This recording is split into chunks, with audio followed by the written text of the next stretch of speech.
Hey, hey, hey, what's going on?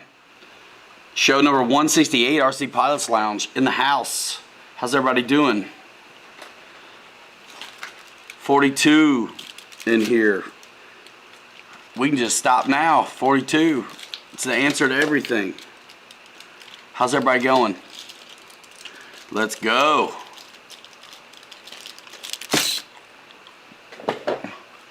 What's happening, everybody? Do a little roll call here in a minute.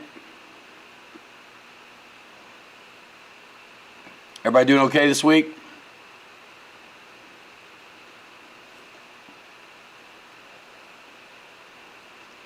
I can't hear you. Who are you going to call? Lots of talk about finally some things have arrived to be shipped out. Super pumped that there's a new website at Big Go Hobby. Should be easier to get around on, and there's a bunch of products that are now shipping from it. My link is in the distro. Check it out. The Dancing Wing stuff is in, the X-Fly stuff is in, and there's a lot more stuff going on, and there's even, I think, 15% off of LiPo batteries this weekend. Links in the distro. Check it out. Airvaxed, what is happening in yourself? Jeff Adams, RC Plane Addict, Eric Tennant, Paul Ballard, EQ, Michael Nolan, Chucky, Freebird, what up? George Watts, Paul Ballard, Dad, Frankie NV, David Snyder, JCB 67, Barry Campbell nailed it. What's up? Lots of content creating. Nice. RC Plane Addict in the house, man. Putting out some product. Hangar 51. Number 1, Bruce Beamer. Yeah, man, I know that. Scotty Story. Oh, man. Hope you recover well. Spencer Keith. Got you, man. The Dornado. EQ. Dwan Smith. Craig Bevan. Dennis Farley. Jim. 56 Corvette. Francis. Nice. Jordan Dole. Charles McDaniel. Dennis Farley, if I said that, I can't remember. Lionel Randall, Boss 223, Philip Bender, P51D, David Snyder, Frankie NV. Dancing Wing is not a new company, but it's really new to us here in the States, at least as far as being available through a reputable resource without going to, Alibaba, Banggood, things like that. Really, check out the new BitGo website. It's like the first link in my description gets you to the T7 specifically, but if you go to my second link, it takes you right to the new BitGo website. This has been a long time coming. I want you guys to tell us what you think about it, surf it around, shop, all that kind of stuff. I'm telling you, if there's anything you like, you know how it's been going lately, you better snag it. Veneta Renova, hello from Brazil, Boss 223. Yeah, Bobby K put out a video on the A10 at the BitGo Hobby YouTube channel. Check that out. Lee Man, P51D, Dollar Bill Clinton in the house. I can't wait to fly that thing. Ken Bird, Jeff Adams, Ann Golden, what is up? Olsen Aviation. Guys, questions are free, answers are $5. Let's do this thing. I'm here for you, man. You steer the show, you guys, really. I'm pumped.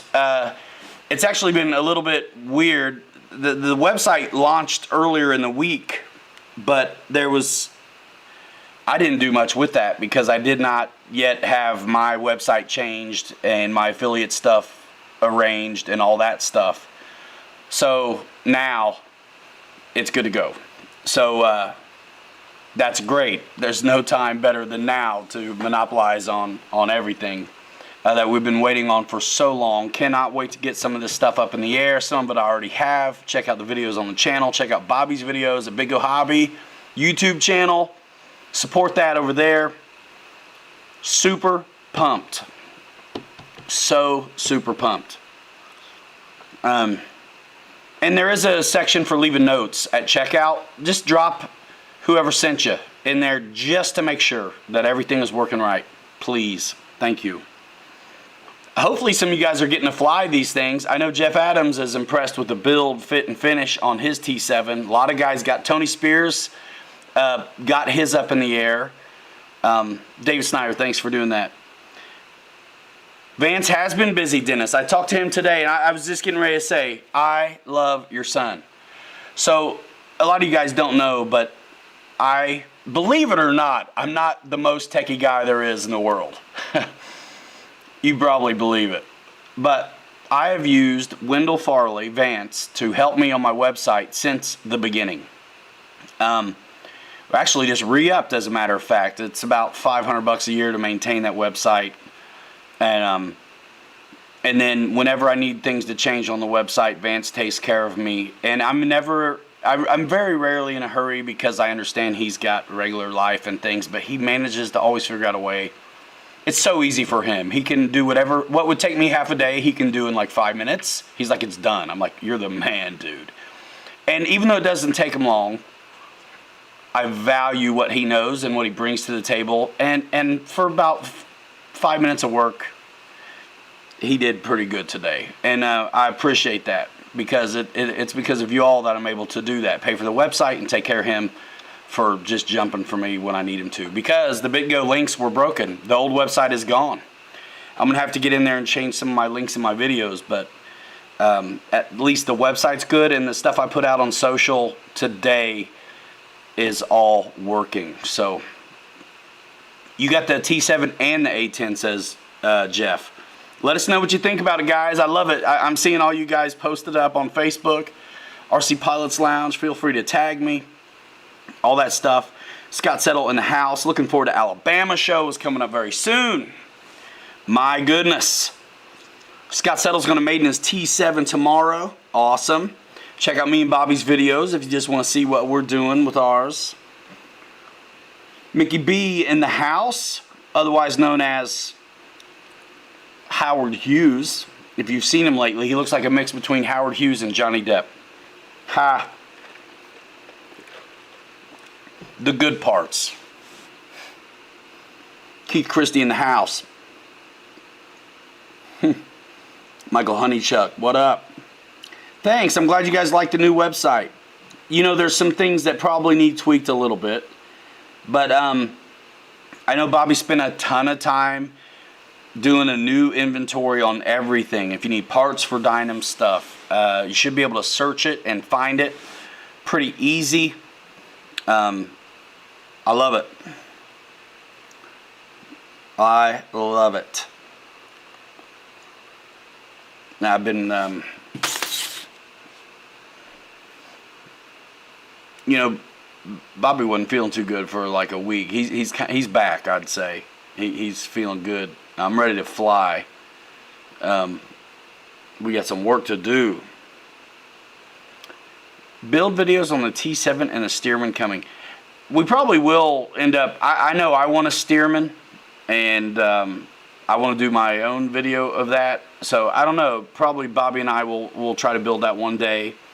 The T7, it's extremely easy. I don't know. We didn't do one already, did we? Check out BitGo Hobbies YouTube channel and see. I am not sure if I filmed it when I built mine. It's so easy. There was nothing to it. I think I filmed it, but I'm not sure if I put it out. Let me take a look, actually, really fast. I'm pretty sure. Scotty Story, do I know if it's possible to program in reverse on the E-flite A10 if you have two Avian ESCs? I think you would have to have two receivers to make that work. I am not sure, to be honest with you. Scotty Story's got a question. Anybody know the answer? I think you have to have two receivers. And honestly, to get a little bit of an idea how that works, I would try to see what it is Allie's doing on that OV10 Bronco. Rumor has it he's running two receivers, but I do not know. There's not a lot of room for another receiver in that thing. I'm pretty sure I didn't do a build on that. I think I filmed it, though. I'll have to look. I've changed computers over and everything. So I'll have to check that out. David Martin Graff in the house. Good. Everybody's liking the website. Getting to it easily. Aaron G, the big Spitfire is the Phoenix model Spitfire. It's a balsa plane Bobby's working on. I haven't seen the A10 video yet, but I know it's good. Bobby does good work. Yeah, I don't think I did a build on that T7. Let me look.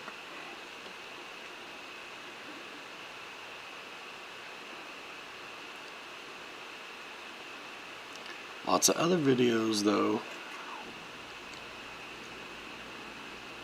We might have even done it on a live stream. I can't remember. Anybody know? I know we did a Sirius on a live stream. Like an unboxing. I think we built it too. Yeah, I don't appear to have the build on the T7, but I probably have it in my archive, so to say.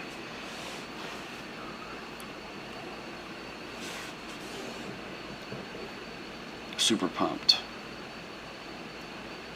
about everything going on.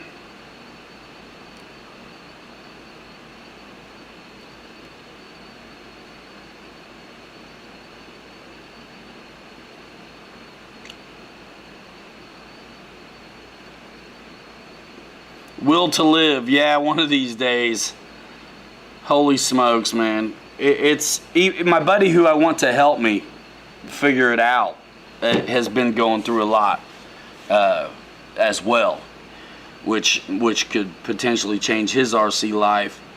And so he's been busy traveling all over the place, so it's just not been the time to bother him with sitting there with eCalc and figuring it out.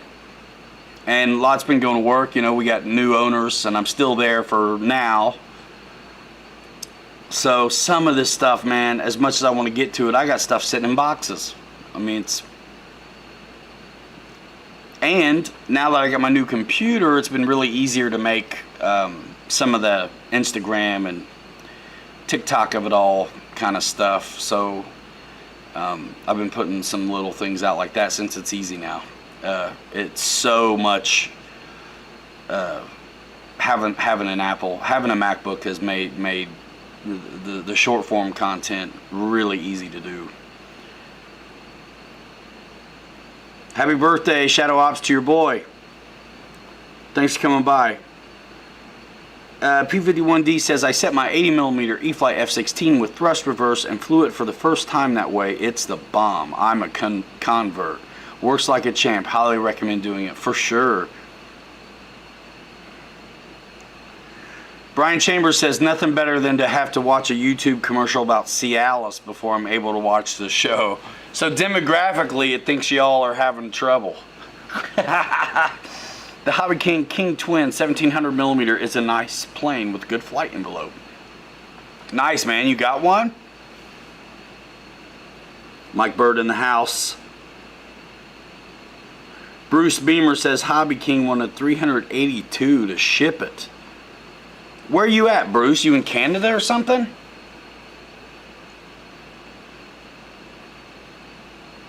To ship what? The twin? The King Twin or whatever?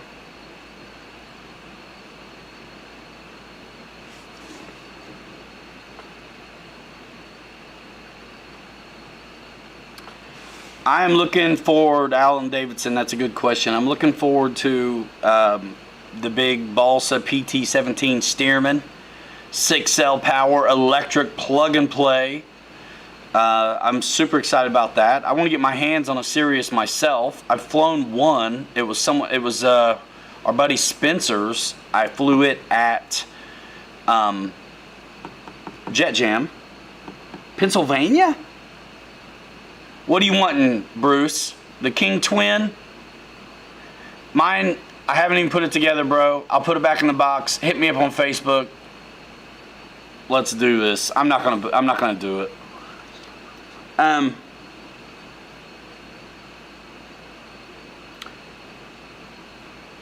Let's see. I'm sorry. I'm missing a question.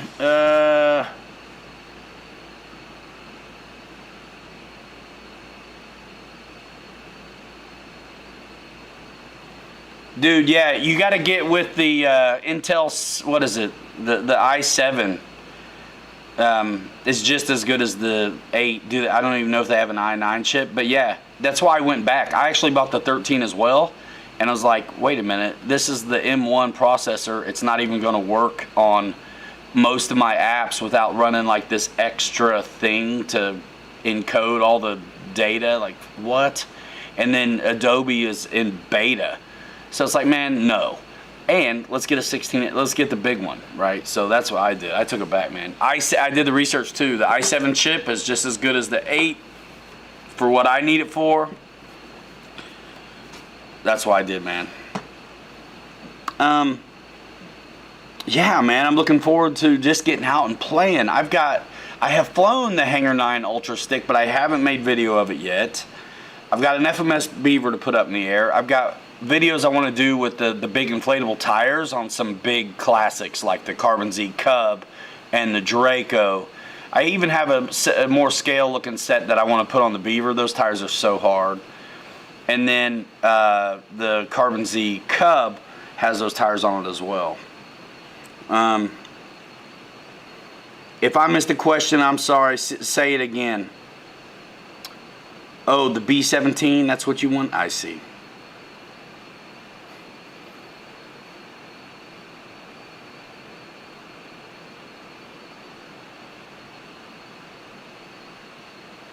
Platinum member, no free shipping. That's too bad. Brian Chambers, the PT17 is a beaut. And I'm just sick.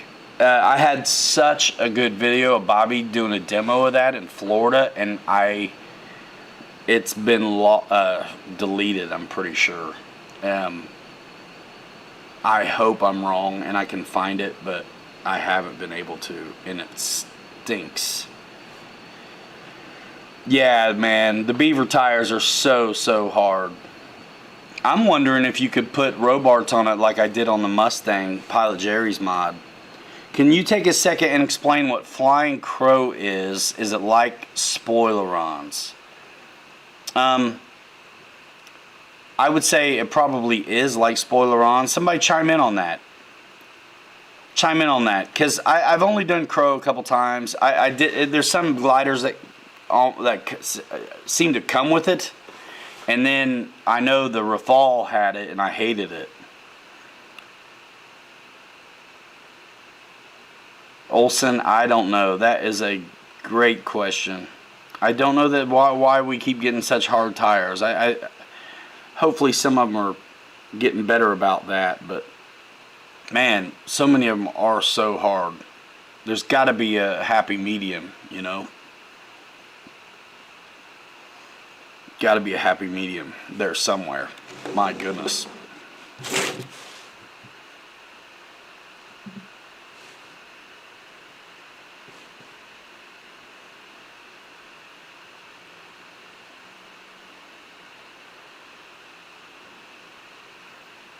Ailerons up and flap down, says Philip.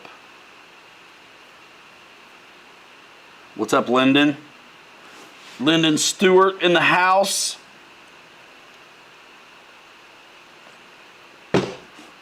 Stall Speed RC. What is up?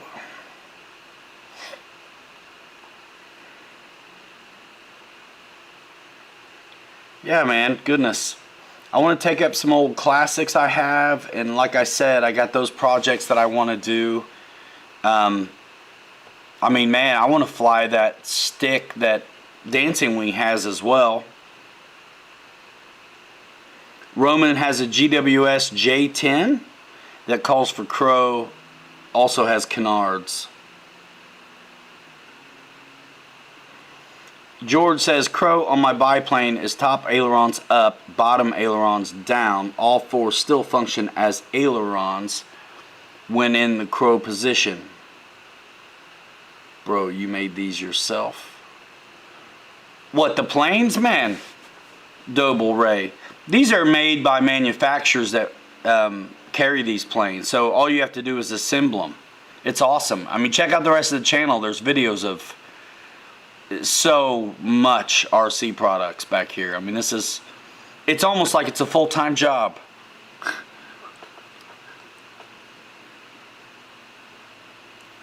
Philip says, RC Plane Addict, check out Brian Phillips' channel. He loves Crow. So it sounds like he's setting it up a lot on his planes, Brian Phillips, and you definitely are going to learn how to do it if you can find one of those videos, because he takes his time, let's just say.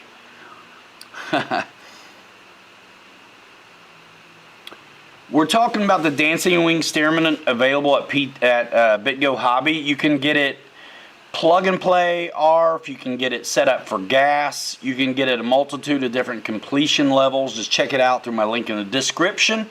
It's the second link. I'll get you to BitGo Hobby. Scroll down, hit Dancing Wing. It's right there. Where's everyone staying in Gardendale, says Barry Campbell. Is this about the Alabama show? Crow does create drag, yes. Whatever lift it has, it's negated by the adverse deflected other surfaces. So all drag, like no lift, I'd imagine. Just flew the 64mm F-15. Cool, dude. Hopefully you saw my videos. We did hand launch and then regular off the wheels with that thing. It was actually a lot of fun. Cannot believe the quality of paint on the little T7. Best I have seen on a crank and bank. Yeah, that plane's locked in like it's got a rudder when you fly it. Nice. Yes, Mike Bird, that's true. If you have 2 hours. Talking about Brian, probably Jeebs. Oh man, talking about the fleet, I just missed it. It went by so fast. This is nothing. There's a bunch in there. There's behind us. There's a ton in the warehouse and at our homes. A lot. Okay, G Watts. Crow works by creating aerodynamic drag behind the wing, thus it slows the sailplane down. It's pointless on jets, etc. And you need to have a decent rudder to steer. I didn't like it on the Rafale. I tried it out in a couple different mixes. I mean, it does do its thing, but man, you've got to have the thrust.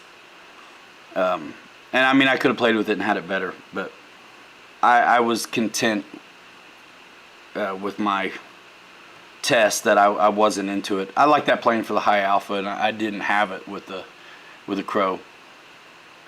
Double Ray, cool man. You love all RC products, mainly Traxxas and planes. Yeah. Hey, I got an RC truck playlist you should check out too. I did a really nice crawl with the 2021 Bronco. If you like that kind of stuff, man, check it out when you're ready to go sleep sometime. Scotty Story, 189 if I remember right, dude. First link in the Discro, dude. Check it out. You've been dismissed.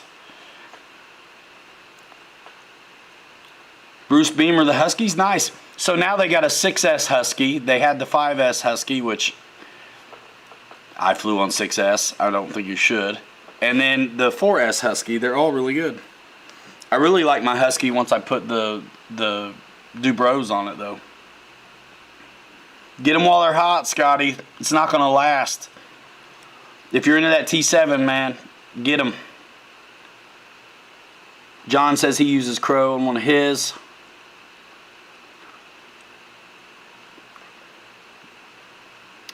Jack Shaughnessy, you done with RC cars? No, not at all. Not at all. I haven't done a bunch of bashers the last few months, but when I do them, I'm usually crawling. Most of the time I don't film it. Sometimes I do. There's stuff out there on the playlist, or the RC truck playlist, and then it, like my Instagram and stuff like that, the smaller platforms, smaller form content platforms, I put more of that stuff up there usually.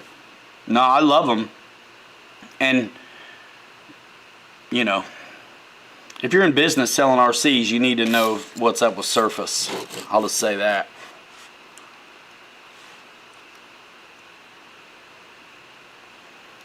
Mike Bird says, Horizon Hobby, Ali Machinzi did a flight video of the Ugly Stick explaining Crow. Very cool. Check that out, y'all. Oh, Boss 223. Decisions.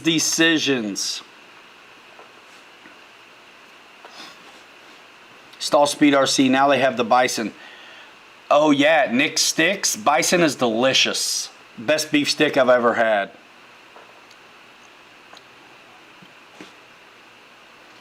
Ha, boss, let me know what you end up doing. Oh yeah, Scotty, I'll try hard not to make you laugh, man. I know you had surgery.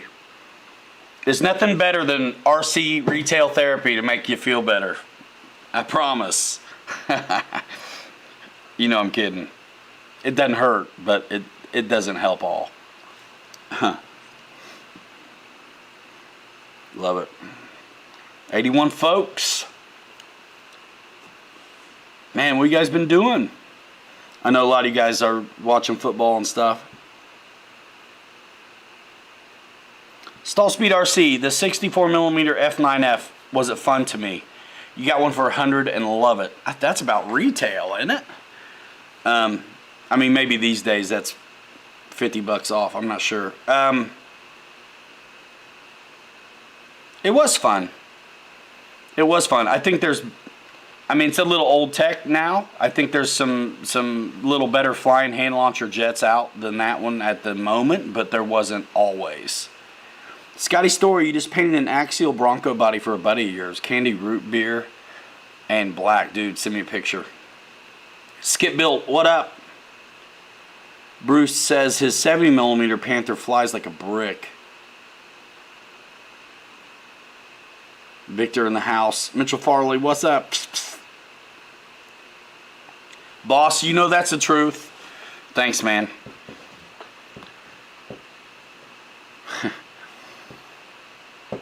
I got 2 of the Farleys in the house. Wow, that's a heck of a price, Roman. The Outcast EXB ready to run. Looking forward to it. Yeah, those are those short wheelbase ones are really spunky. George has been flying at the Bill Beach Jet Classic all week. Oh man. You know, the computer is easier for me to work with, RC Plane Addict, but it's still the guy at the other end of it that has to do it all. But yeah, it moves really good. It moves really good, and it's really made it easier to do Instagram. I miss that. My Instagram's blowing up right now. I've been back on it a little bit.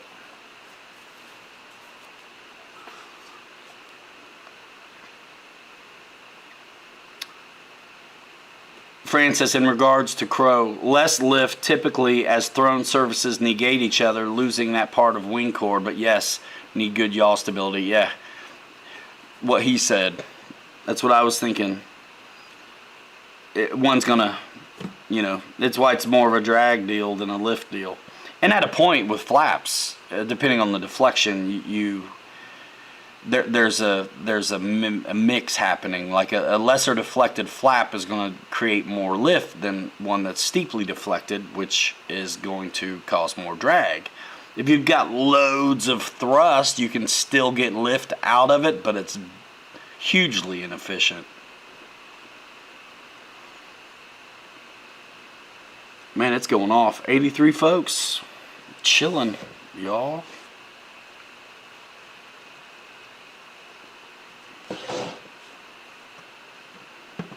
I tell you, it's been awesome with the, I know you guys, most of you don't care, but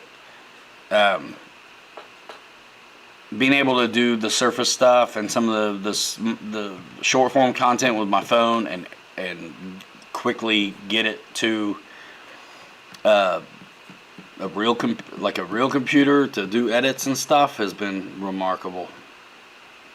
Stall Speed RC, yeah, I flew the Dynam GB back when Motion was selling them. And it was actually a really fun video. I think you can actually still find it. You just have to search it, I think. But they don't sell anymore, but I think that video is still floating around. But yeah, it flies really good. It's a good sized plane for a 3S. It gets along remarkably well. Crow works great on the ugly stick. I bet it does. Rinsport Racer, what's up? Caesar, could you consider as your first jet? What are we talking about, my friend? Let me back up, see if I can see.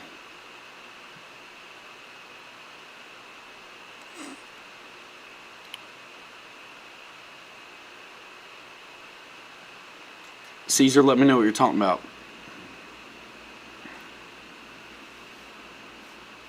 You liked my short when Facebook was off the air? Yeah. D Frost, thanks, man. Thank you very much. All of you guys that are taking that extra time to consider supporting us channels through that traffic is remarkable, and thank you so very much for that. Regardless of who you're supporting, it speaks volumes. Roman says he has the Ultra Micro GB and considered the Dynam. Yeah, like different versions for sure, but man, it flies really good. The wheel pants are tough. You know, it's like roller skate brakes, but otherwise. John VHRC says GBYs and others aren't GBs. Yeah, a lot of guys probably feel like that. I can see where you say that. Ken Krause says, see you ordered T28. Is there a new version out? Not that I know of. Ken Krause, 2,000 millimeters is what he's asking about. Yeah. I don't think so. Caesar, what other airplanes have you been flying? If I'm going to answer your question, guys, chime in on this one. Caesar wants to know if the T7 is a good first jet. If you've cut your teeth on other stuff and you feel pretty good about your performance, then I don't think it's a bad choice. It's a super nice 64 millimeter that takes a load of different size batteries because of its size and side.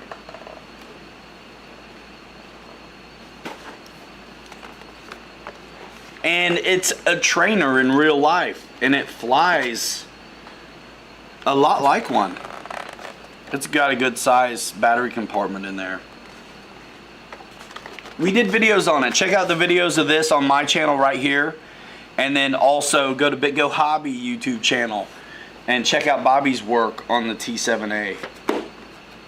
I think it's pretty good. The thing flies. We had a lot of fun with it. It feels like it's a mix of like a lot of well-behaving favorites we know of. John VHRC, you're not wrong. Dale RB in the house.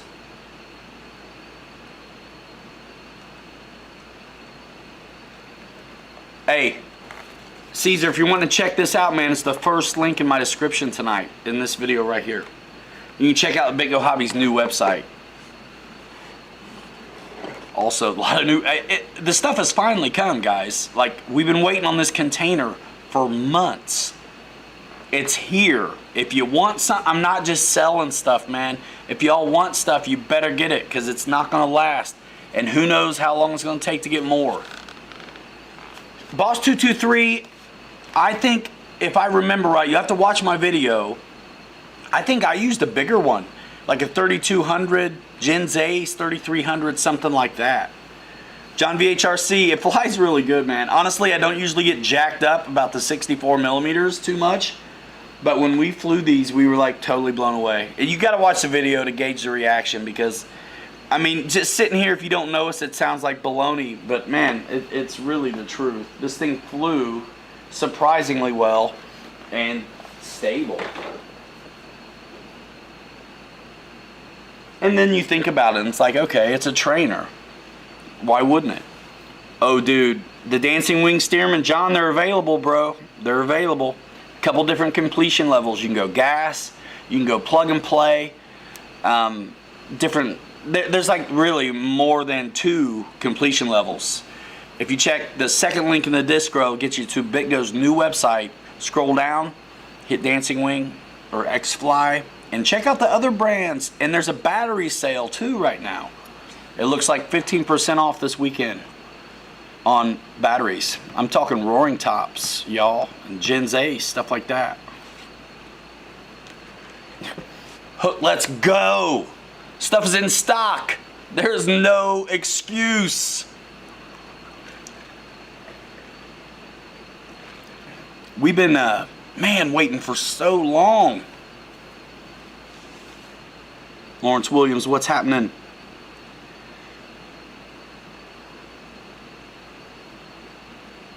Wow, yeah, stall speed. That's quite a first. You know what? Augured in, I don't know. I'm not very familiar with gas, but the information is going to be there on the product pages of the website. I flew the 64 millimeter F-16 and it's super fast. Yeah, if you flew that one and survived, you're better than you think you are. I think that one's kind of a tough one. The 64 millimeter F-16, my favorite F-16s are the 70 and the 80, both E-flite planes. And bigger then gets better. I did not enjoy, and maybe it's different now, but the first 90, that power system was not up to snuff. So maybe it's better now. But the HSD F-16 is also killer. But if you're shopping stuff like this, you're not there. You don't want that. If you got along with the 64 millimeter F-16, you have no problem with that. Is what I'm saying. It's 189, if I remember right, Lyndon Stewart. The T7. First couple links in the description, man. They get you to the new BitGo site and the T7.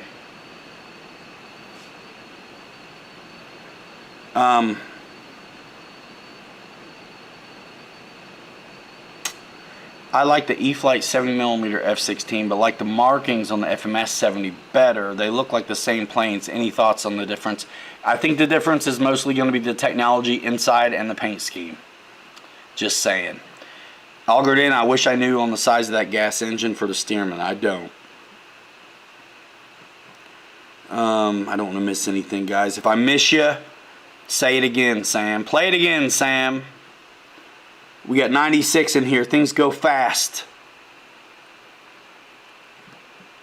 Ferris Bueller style. It'll pass you up. Fly High Ireland, what is up?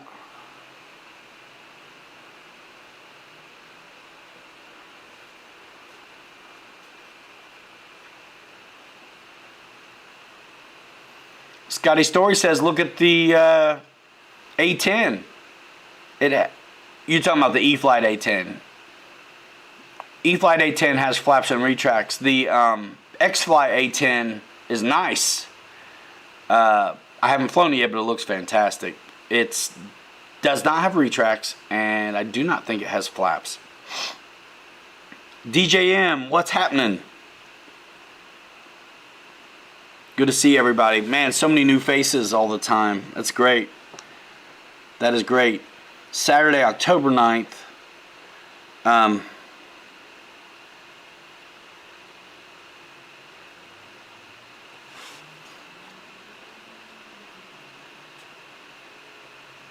Let's see how you guys are reacting.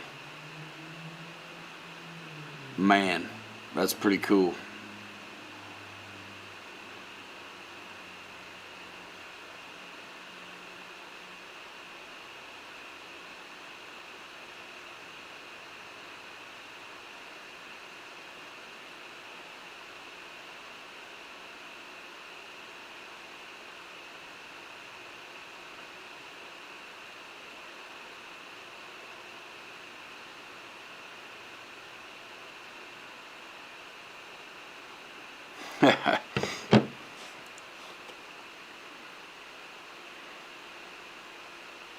Meet Servo's building a monster truck kit.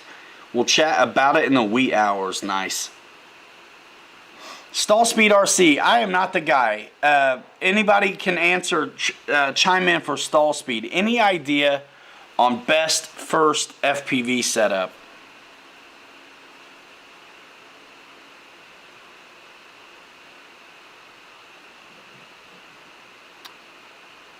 Speed is your friend, Hubert. Don't get depressed, man. Take it back a notch. Take it back a notch. Fly some other stuff. Take a step back and just own them. Own them. Are you working on a simulator? That seems to be a lot helpful for folks.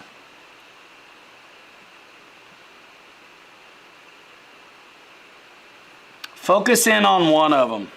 If you seem to be having trouble with a lot of them, truth, then focus in on one and own that son of a gun. Own it. Own it. Roman says go to eBay for FPV. Maybe he knows something I don't. I would. I mean, honestly, for me, I like the DJI stuff because it feels like it's consumer friendly and you don't have to have a degree from MIT to use it. I've never. I mean, look, you can learn anything you put your mind to and overcome it and make it happen. There are some things I don't want to spend time learning. I just want to have a plug and play kind of easy experience and get on with it. Some folks don't mind digging in and learning those things.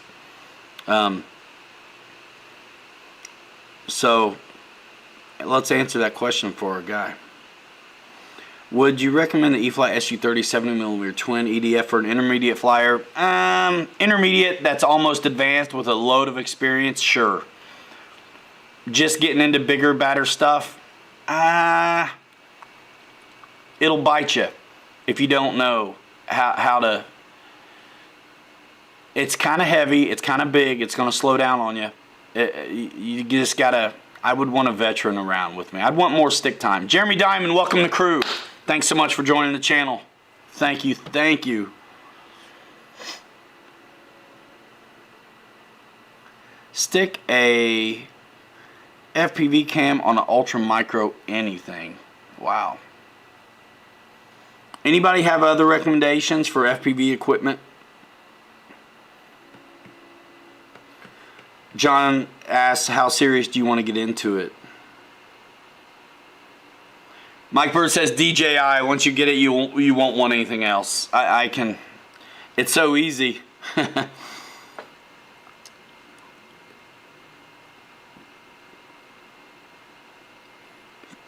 Joe Pellegrino. That's crazy. Jeebs agrees that the SU30 is a lot to handle for most. Yeah.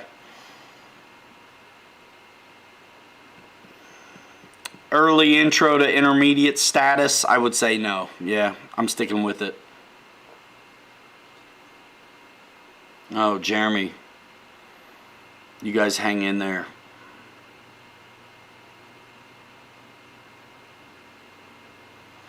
Ken Kraus wants to know, how does the 80mm A10 from Freewing fly anyone? Is it difficult or decent to fly? Man, I've flown every Foamy A10 out there except for this new one. I really like the FMS one a lot. That Twin 70 seems to be the perfect balance. Takes 1.6S battery, keeps it light. The wing loading is nice. I mean, look, the Freewing one is a tank. It's awesome. It's gonna come in faster. If you're not on it, you're gonna damage more stuff. But it is pretty tough. So there's that for sure. But I personally like the way the FMS one flies better and feels better. The 64mm I like too. My only gripe with that is how small the battery compartment is, and that I'm relegated to what I consider 3,200 and 4,000 packs. Anything more seems like way too much. Paul Ballard's installing the RC Geek center burner on the SU30 while he listens. Very cool.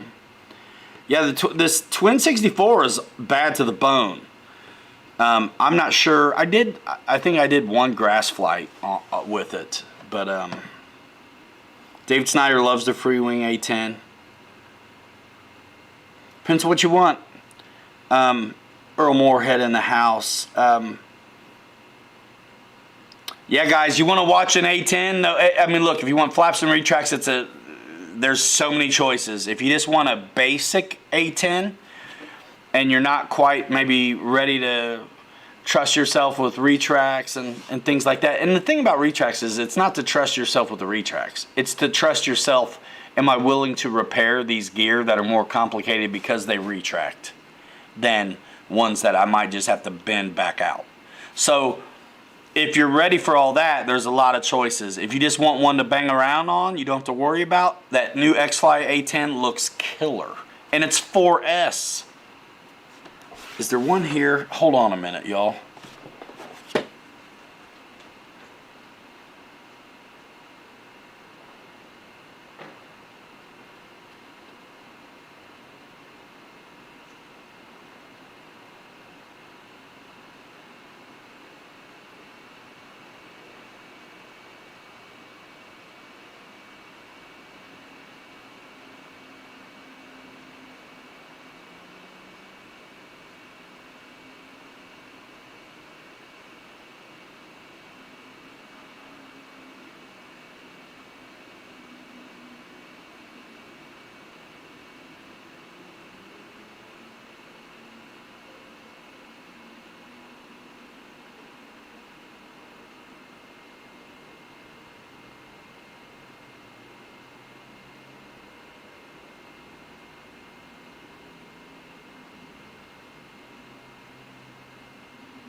No, he's got it with him.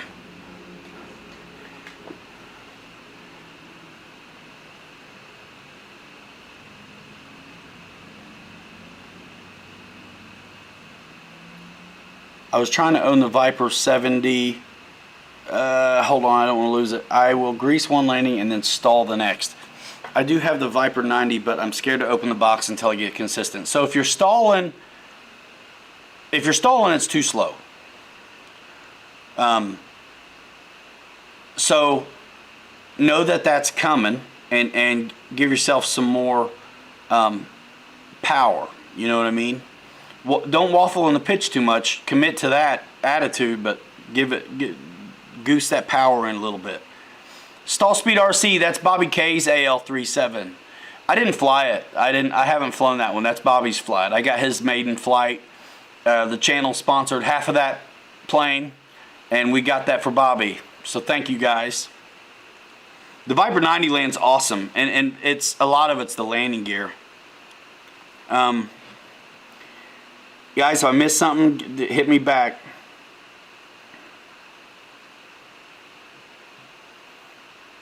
Can you EQ, man? Yeah, the FMS A10 is sick.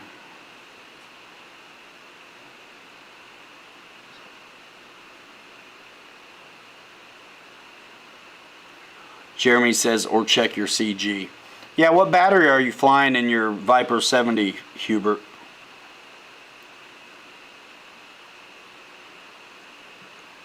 '98.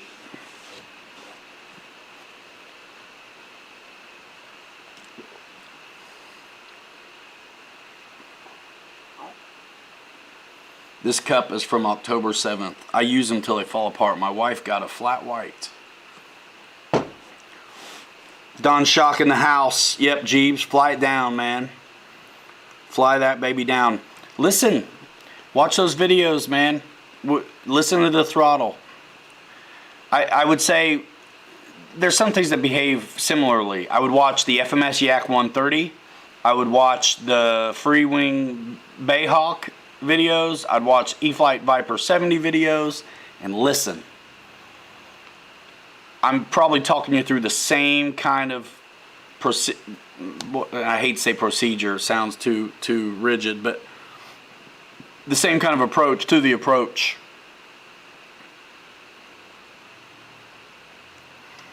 The steep approach stall speed, why you like that is probably because it in a way forces you to maintain speed. It's when folks are really shallow and stretch it to land, I think it's tougher. I agree with you. I like a steeper approach myself because I feel like it's settled. That's what I say, that it settles in. If I'm shallow, it's wallowing around in the groove, and it's easy to lose control of it. What's up, RC Next Tuesday?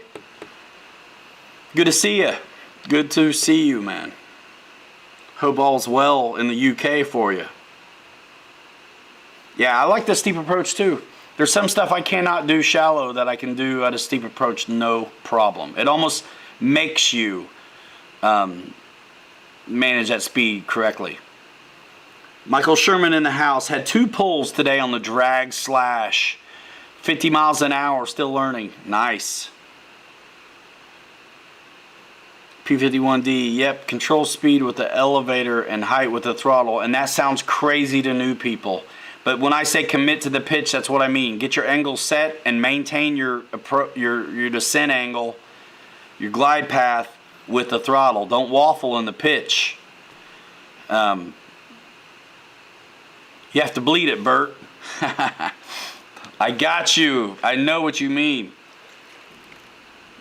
3200. That should be a good battery.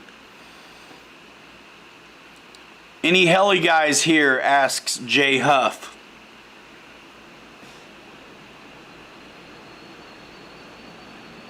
Yeah, man. Expo is your friend as well. Yeah, I like starting with book rates, at least as a point of reference.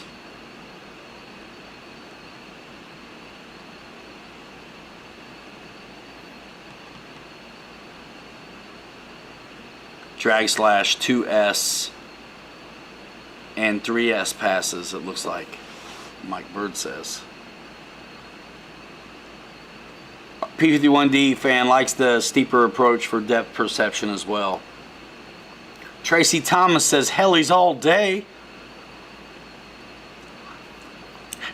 Airy day. John VHRC says he can fly helis very well, if he doesn't say so himself. Mickey B's flying real ones.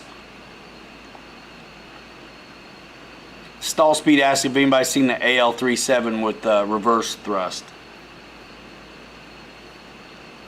George Watts, man after my own heart. Truth, practice, practice, practice. Take off and land, take off and land. Forget the aerobatics until you master landing. Touch and goes.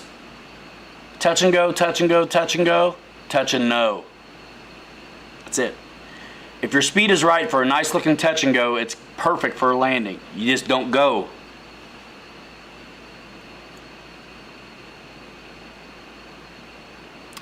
Derek Ward, I'm a new pilot. I've been flying for a few months now and doing much better. I got a P40 and want to know what the recommended rates in Expo would be. Please help. You have the FMS P40 B model. Go by the book. Set up a high rate, whatever it says, probably 100, low rate at 70. Try 15 or 20% Expo and let her rip. Watch the videos on it out there from guys. I did videos on it. They're not around anymore for motion, but I think I did do one on this channel way back.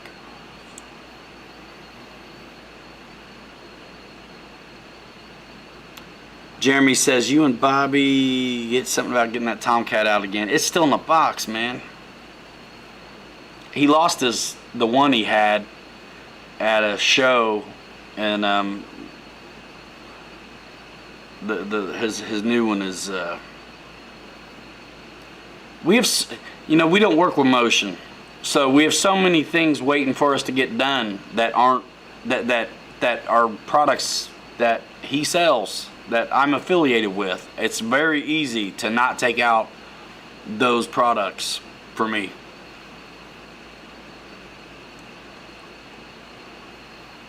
Cool planes though, no doubt, no doubt. And when they make what I want, I'm getting it. That's how it works. My E-flite 80mm F-16 gave me fits until I did a bunch of touch and goes with it. Now I grease it in. It takes practice to get the right feel. Yep, it really does. 1400mm, yeah. So FMS had a P40 back in the day that definitely not as good as the newer one. I like a steep approach on that one, dude. I'm sure high rate is what's up, and I usually just default to 20% Expo on something. Check out back on the channel, man. It's probably been a while, but I got an FMS P40 video for sure. And that's a good plane. Any suggestion on beefing up the T-28 Trojan 1.1 landing gear to make them a little more robust? Man, I would say keep it light. The best way to make your landing gear more robust is to sort your landings out and not demand so much from those gear. I know that sounds funny or snarky, but it's like, I don't know. Guys, what do you have? Do you have any kind of answer for that? I mean, the only thing I could think of is to put squishier tires on it, but honestly, that plane is pretty well put together for what it is. I would say play with the CG a little bit. Definitely keep your power up and really work on controlled landings. Under power, touchdown on the mains. If you can get that figured out, you're not going to need to fix the gear at all. Meat Servo put the Grand National body on his DR10 Light Kit 2. Fun at night. I bet it is. Jeremy Diamond says, will Spectrum ever make a Tomcat? Man, that would be sick. Peter Flynn, I have no idea. I'm sure they would be silly not to. I know you still see a lot of my videos probably on their channel, but I haven't had anything to do with them for a few years at this point.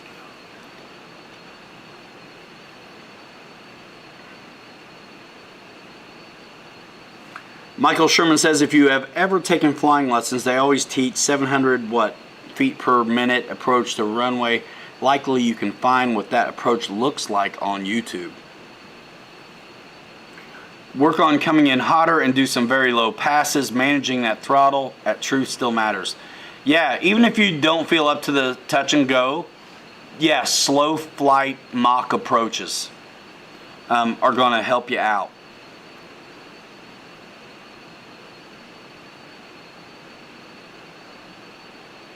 Nice.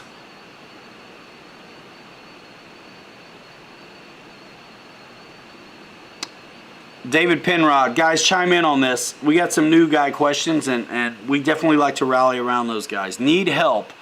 I have the 1.1 Trojan. Notice today it didn't have enough power to do a loop. Is this a motor problem, or maybe ESC battery was fully charged? You could have been in safe, or like you say, your battery wasn't fully charged. Because on our, check out my channel, guys. I mean, we're more than a live chat. This live chat is just a hangout. It's not produced, nothing, just hanging out. But I have spent years making videos on these products, and just like I can sit here and talk, I talk plenty during these flight videos, and new guys tend to learn things or get some confidence out of that. We flew that 1.1 on 3S, and we flew it on 4S. That thing is a blast. It's got plenty of power to get it done.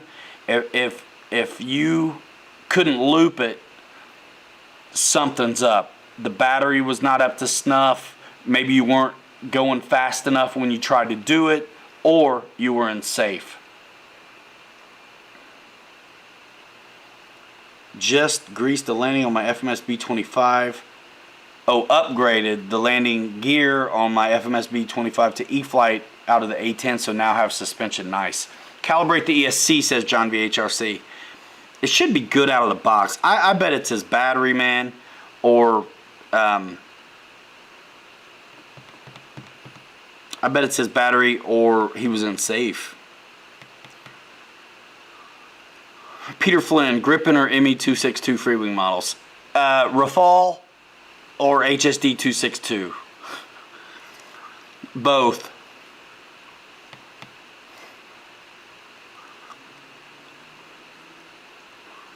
Harrison C. has a question for David Penrod. Is it the new yellow E-Flite one or the old Park Zone white and red one? Dennis Farley says it also. You may need to calibrate the throttle. You may not be getting full throttle. It could be. If he bound it at a funny trim setting, yeah. I would definitely want to check that the battery was up to snuff, though, because you guys know the plane is. Yeah, that's what I was thinking, Lee. If he's in safe, that could easily be why. Paul McNeil, what's happening? Prop on backwards. That's not bad. That's not bad. It shouldn't be. I think that thing comes on installed. Dennis Frost, welcome to crew, dude. Welcome to the channel. You members of the channel are really helping finance the dream over here, man. This is crazy.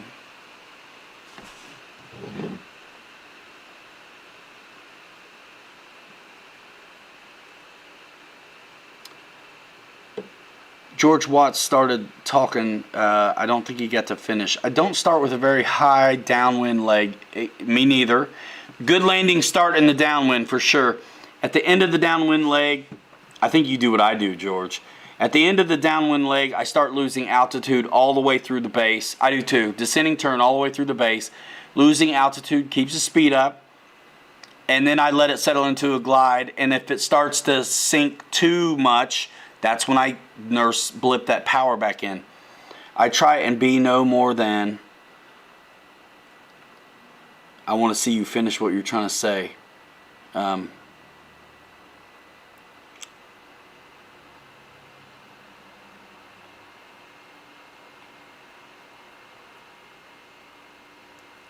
10 feet or less high when I hit the start of the runway and bleed speed from there. By dropping altitude, you don't have to worry about stalling.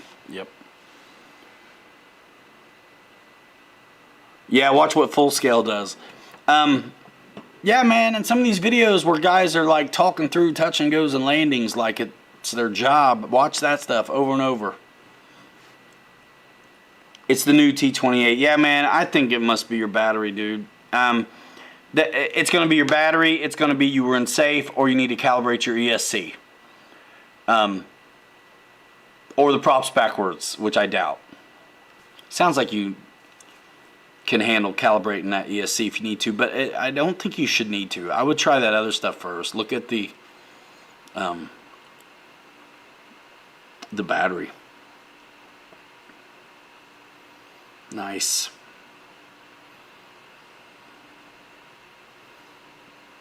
Good stuff, you guys. I love it when the new guys come in.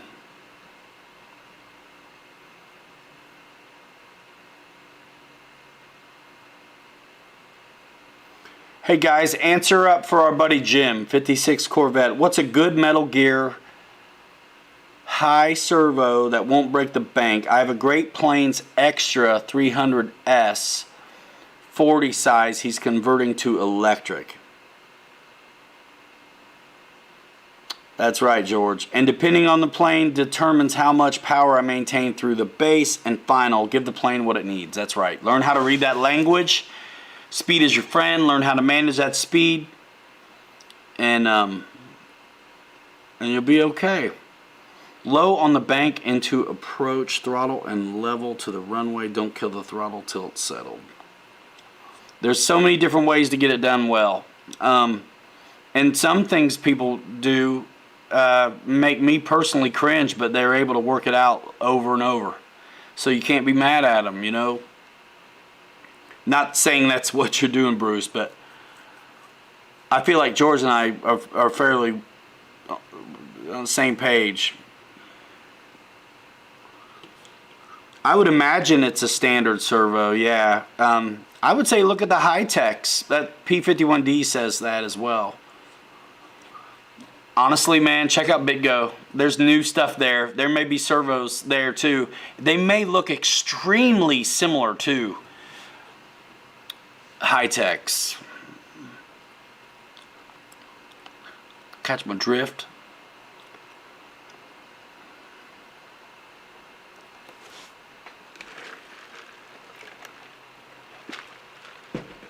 Man, we've been up an hour, yo.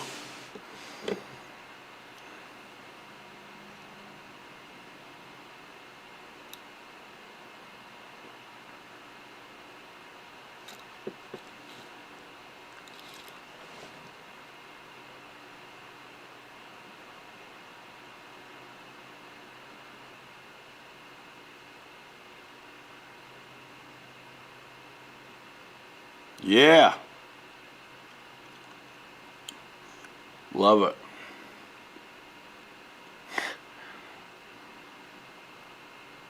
Real flight for sure, man. Real flight is what's up.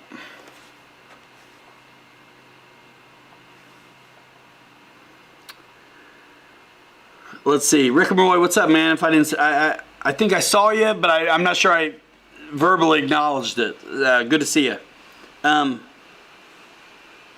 Yeah, Michael Bear, mine too.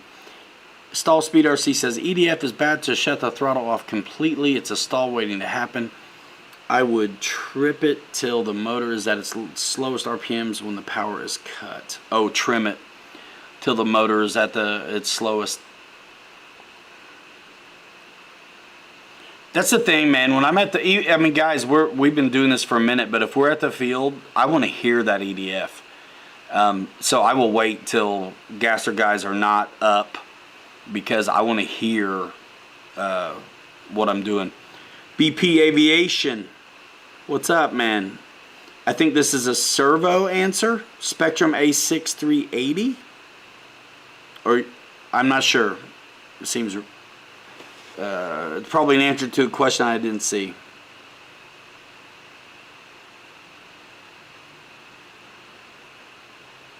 Yeah. How do I not waffle on the pitch? Hold the elevator in the same position? Yes. 100%. Let the throttle maintain your glide for you. Don't waffle on the pitch. Yeah, commit to it. That thing wants a nose up landing or you're going to skip it all over the place anyway. And I really do think that E-flite 70mm Viper, FMS Yak 130, the 70mm BAE Hawk. I'm trying to think of some other jets I feel like are really benefit from the like full bleed. Commit to the pitch, full bleed. Man, what else? I mean, you can really do that with a lot of things, but some things seem to have a wider margin of error. They'll let you kind of do some other things. But that E-flite 70, I feel like really wants you to commit to that attitude and let the throttle do the work. Sebo Racing, man, no problem. No problem. Chucky Freebird says Savox or high-tech servos. Yeah, man, let me go to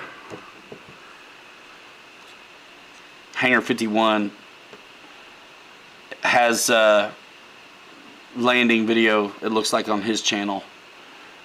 Did you win a trophy or something?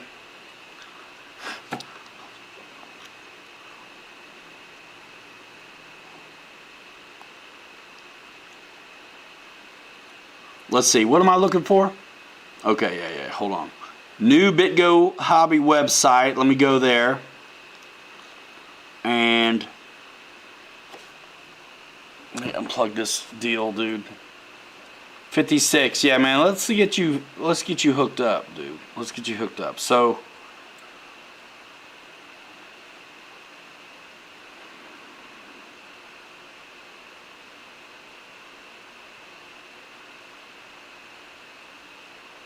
I'm gonna try to find them for you here. Let's see.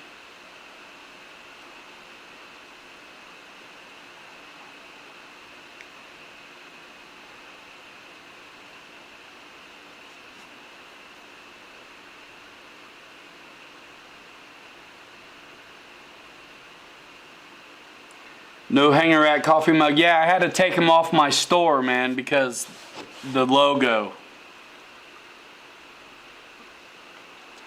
I could do a Hanger Rat one, though, but I had Pilot Ryan ones. Not big enough, though.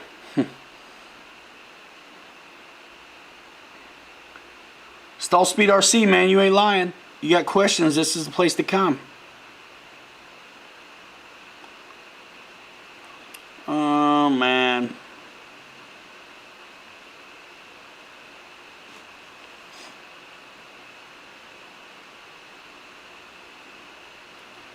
Man.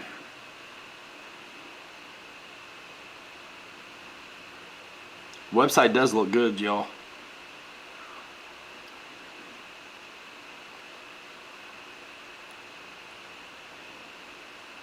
I'm not easily finding servos right now. They may not be up.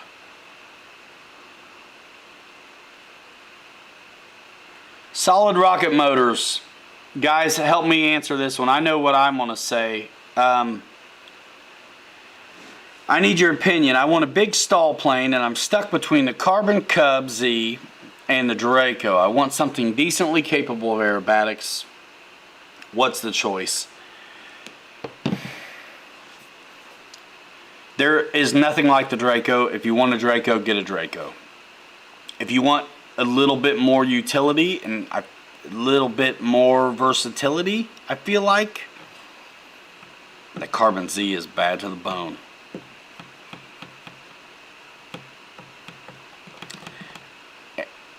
And I think it'll be probably, you know, in the air more than it is on the bench. Links in the distro. By the way, to all of that stuff, go to PiloTRiderMedia.com, click your favorite brands. Thank you very much.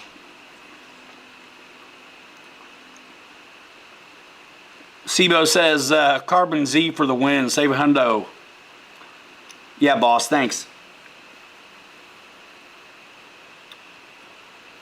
Roy, I think it is reef servos. Nice. I think it is raining. It wasn't. It did a little bit in the morning, but Junior still had soccer, so man, he's been getting like 2 goals a game. It's killer. That boy. You got to bleed the speed on the 70mm FMS Avanti as well. Yep. Hold the elevator to bleed and control with aileron and rudder and throttle, my friend. If you get to sinking, don't be stinking. Give it some goose.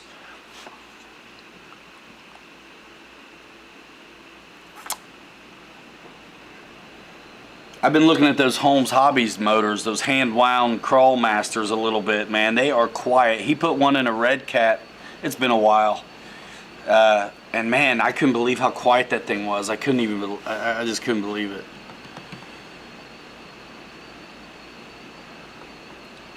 With the slats, Jim. And I actually am very looking forward to putting the rubber tires on my Draco. I'm going to do a video on the install too, and it's been taking me a minute to get around to some stuff. Stall speed, the 64 Stinger is so fast. Man, look at the Viper at Hobby Zone, though. The hand launch Viper, that thing's sick. Big Jim, nice T7A over your shoulder. Who will make the first 70mm plus? Yeah, that'd be fun. Jordan, Senior HSD. What's up? Hey, new guys, subscribe. Check out the channel. We are busy over here.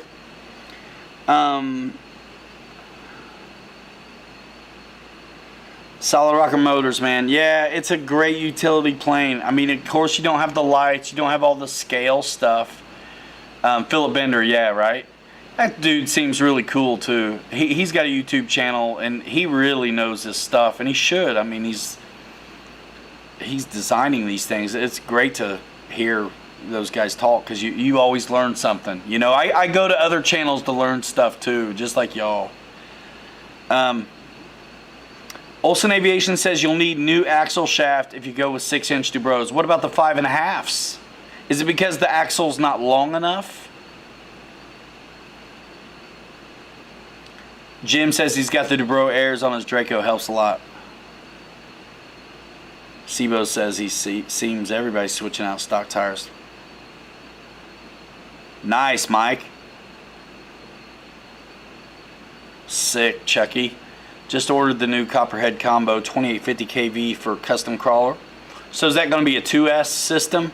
Probably, right? With that high kV? If not, man, it's like a basher, bro.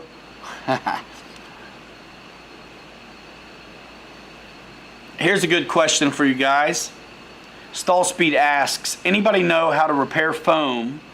Yes, most of us, after it's heated up and bubbly. Yikes, that's a different one.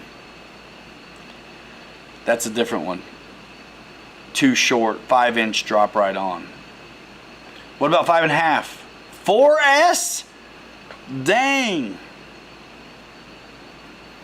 Is it going to be fast or just like extremely torquey, Chucky?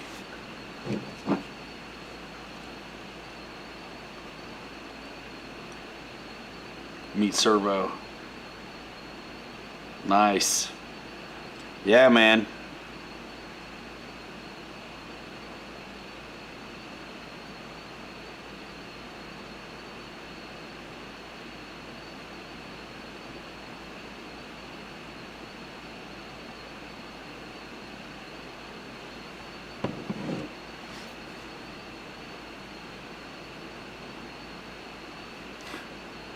4S brakes parts. Yeah, I'm interested to see what you're doing, Chucky. Ship it away.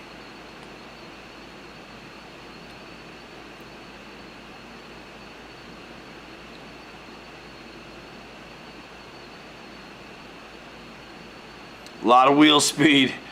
More torque and the need for speed, says Chucky.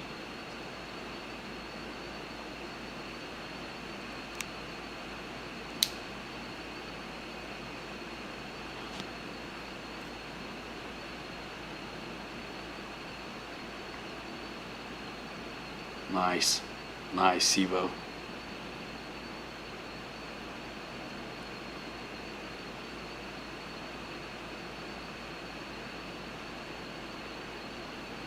Gonna have a tire sale soon. I should decorate a Christmas tree with tires and old radios and receivers. Fred Barron in the house. What is up?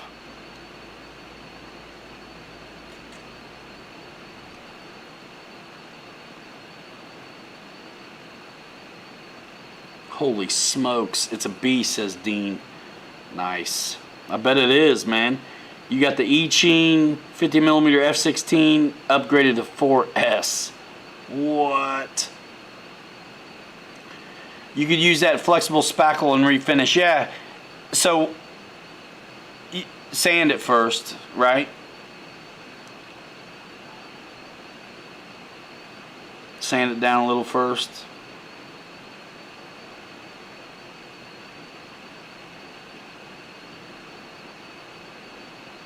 Paul got some carbon fiber plates for his drag cars. T7A EDF R. Kelly, yeah. They're shipping now from BitGo, dudes. First two links in the Discro get you to the T7A and BitGo, their new site. All the things we've been waiting on are finally here. The Dancing Wing products, batteries are like 15% off or something. I mean, this weekend only on the batteries. So the X-Fly stuff is in stock and shipping. Dancing Wing is in stock and shipping. Roaring Top batteries are there on the site now, and a whole lot of other stuff is coming soon, if it's not up already. Saying first, yep. Absolutely. Positively. When it's got to be there overnight, you know what to do. You know what to do. Spackle, sand, again, paint. I did a video where I did a lot of repairs to a Flightline Corsair. Many different repairs, many different kinds of strategies were used on the rig creation of that plane. Mike Kennedy maidens his T7 tomorrow. Awesome.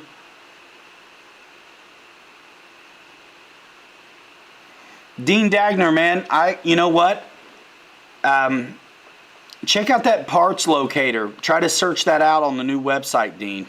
The second link in my description right here. See if you can find him. I know Bobby did an inventory, so it's accurate. I would definitely check that out. Otherwise, I don't know the answer for you. But you can always message BitGo on Facebook group as well. And, you know, sign up for their emails too, guys, so you get announcements. That's right, Philip Bender. RC Geek does a ton of refinish work and fix and foam kind of stuff, finishes and paint and everything. Definitely check that out. Yeah. I forgot about that, Philip. Yep.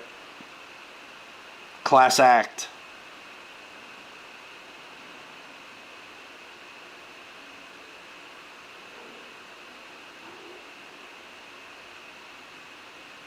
Yeah, that stinks, Dean. Man, yeah, dude. Stick with the big three, right?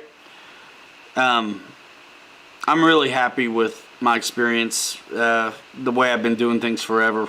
I keep it local with Horizon and BitGo and Hobby Zone, and of course Motion's got what they've got. I think you can get Hobby King now in the States, but I just don't know what it's like to get a hold of anybody.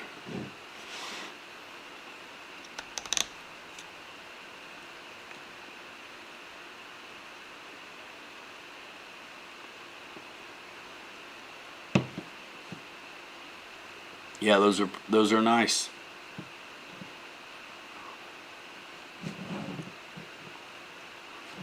$87 folks, guys. We're rolling at it. Looks like an hour and a half. Meat Servo, you like that video? Thanks, man. That was a ton of work. I mean, I know it's long, but imagine how much I had to cull through to make that video. Man. I mean, I was crashing computers trying to make that video, dude. I had like over 3 hours of stuff on an old setup, an old system.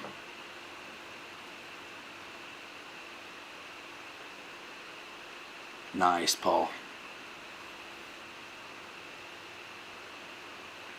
Oh, yeah. Okay, Jordan. Now I know who you are. Yeah. Chucky Boy, we had blast this evening on Site 3. Yeah, I met you and your kid in Muncie. He was the guy, the young kid flying HSD F-16, man. And all kinds of cool EDFs. Put you guys to shame.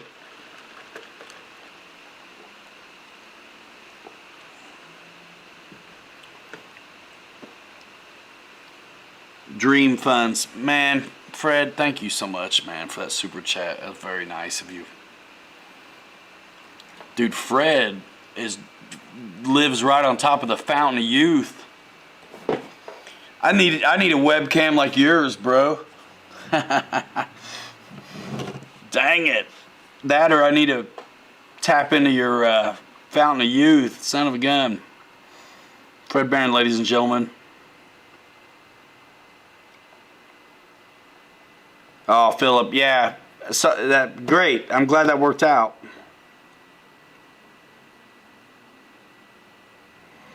Truth, you're absolutely right, man. I'm guilty of it too. And anytime I'm nervous about a plane, that's exactly what I do. I do the touch and know, because I'm just doing a better job at managing my speed when I think I'm going to keep going. Because if you're dead stop, slow, bouncing around, flirting with the stall, and you jam on the power, it may not end well for you. No matter what it is, jet or prop plane.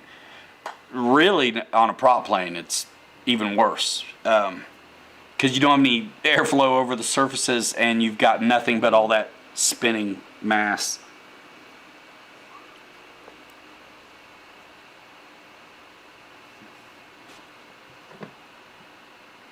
Ha, Mike Bird, that's cool. Yeah, Truth. Keep working on it, man. Yeah, that speed is going to help you out. If you're bouncing them around or fixing landing gear all the time, it's usually not from coming in too fast. It's coming in from it's too slow. You're stalling it. It doesn't even matter if you give it the right inputs, because you don't have the airflow to do what you want. So, yeah, man. I think that's a good idea. Crank up the wind on the simulator, man. And try some stuff. Peter Flynn, FMS Rafale, dude, love it. Watch my video on it. I'm very proud of that video. I think it's worth the watch. What do you guys think? A couple good flights on FMS Rafale where I experiment with the Crow. I fly some really solid high alpha. The intro is fantastic. I had some drone shots. Me and Bobby put together, I think, a really good piece. I'm proud of that FMS Rafale video, and I think as far as my opinion goes, that video is going to do a better job at delivering it than I can sit here and do right now. It's my favorite Delta Wing. Canarded, jet at the moment. That's my thoughts. I like it. It's easier to set up than the Gripen too. Way easier. Unless you just like mixing stuff.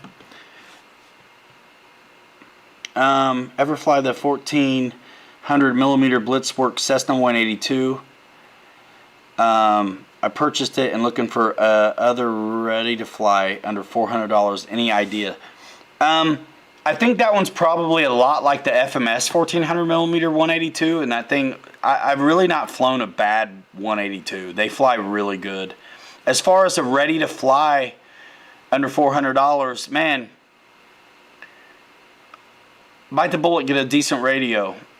And then you have so much more available. Ready to fly stuff is pretty spotty. I mean, you get lucky, but I think if you just commit to a radio, I like Spektrum radios, especially if you want to open up to all of the bind and fly offerings, which is just so nice. All you have to do is bind it up, get, as long as you have flight batteries, you're good to go. You use the same radio for everything. There's a ton of stuff under $400 at that point. And even if you get a radio, let's say 150, what's that leave you left? 250? I mean, save for an extra week and you can get a lot of cool options right there at your fingertips. And you get the stability with AS3X and safe if you want it. I'd be looking at Horizon. I just want people to have a good experience, man. I mean, I think it's hit and miss at some of these places. Big Jim, do I have any videos on OpenTX? I do not. I do not. Anybody in here out of our community got videos on OpenTX?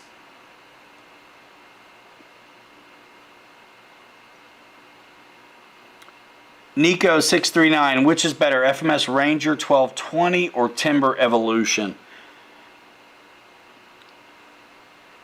Man, Timber Evolution. Now, if you get the Ranger 1800 millimeter, it's got a suspension nose strut, and that plane is a nice size plane, runs on 4S. That's pretty sick. That's a sick plane. But the Timber Evolution, I think, beats the 1220. I've flown it. I've got videos of it on the channel, man. I mean, look back. Look back at it and check out my intro. I showed off pretty good.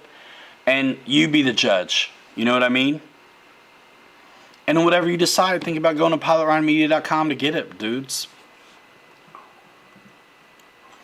Viper 90 likes to have its speed up. That thing will tip on you too. Everything will if you let it, but some of them give you a little more warning, I think. I think the Viper 90 likes 5,000s, and I'm sticking to it. Awesome, Fred.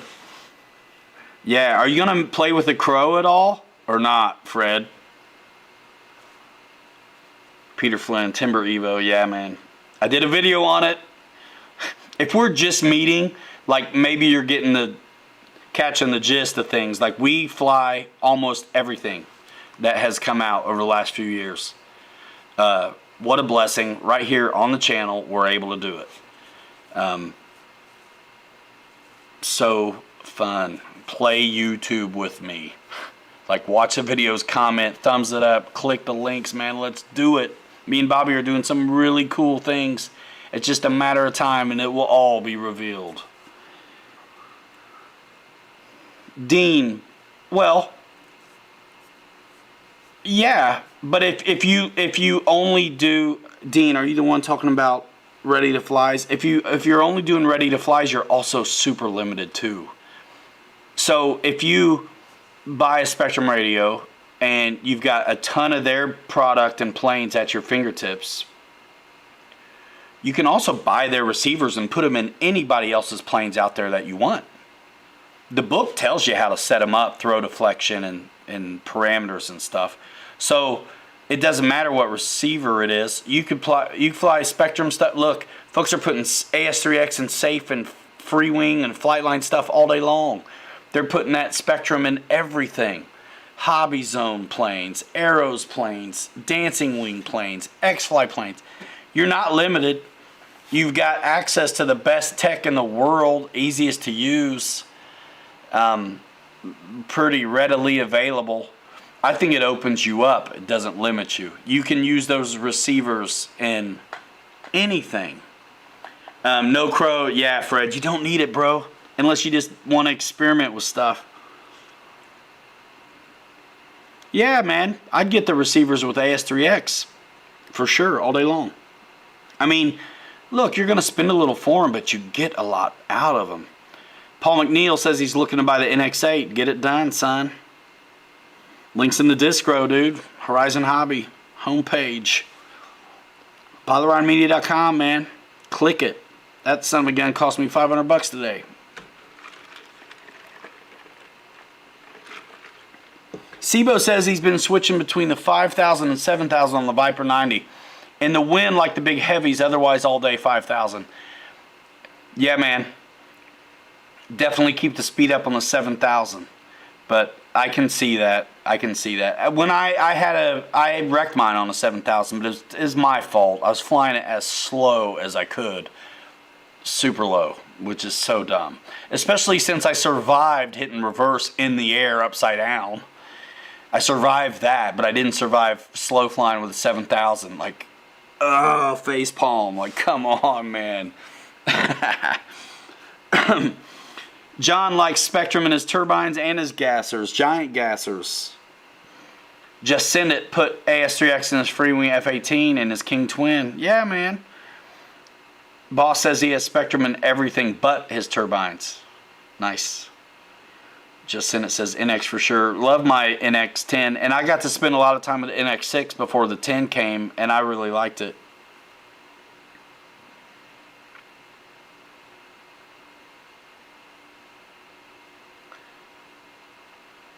Seven series RXs, new 8 and 10 channels work flawless. You talking about Spektrum, dog?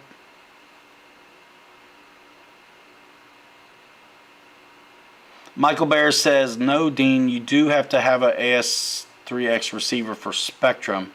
You can get receivers without AS3X. I'm not big on AS. You can get Spektrum receivers without AS3X too. What's up, Garrett?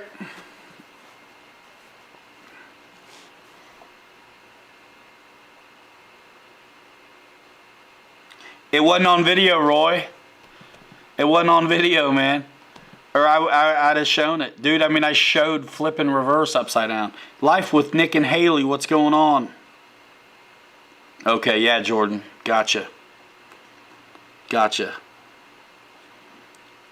What is happening in Life with Nick and Haley?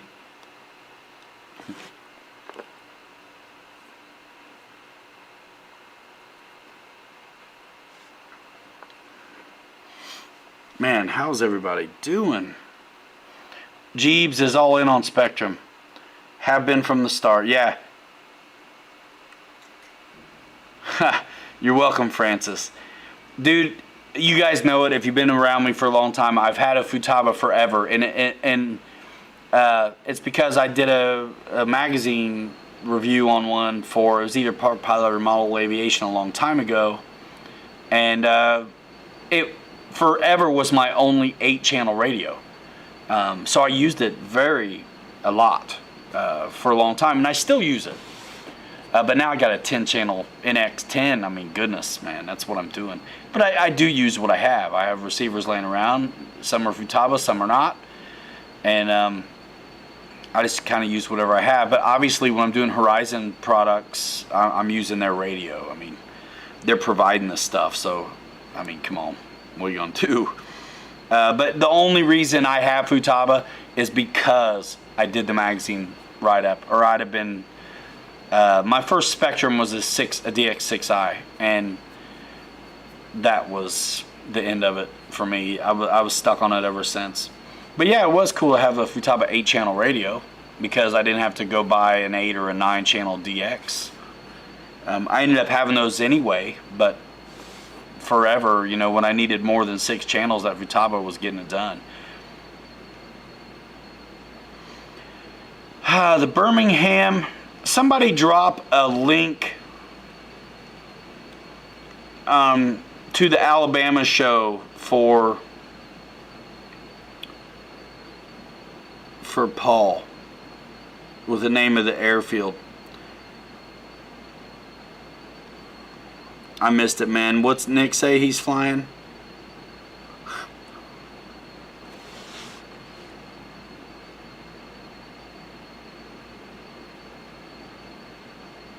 Oh, goodness. Where'd it go, man?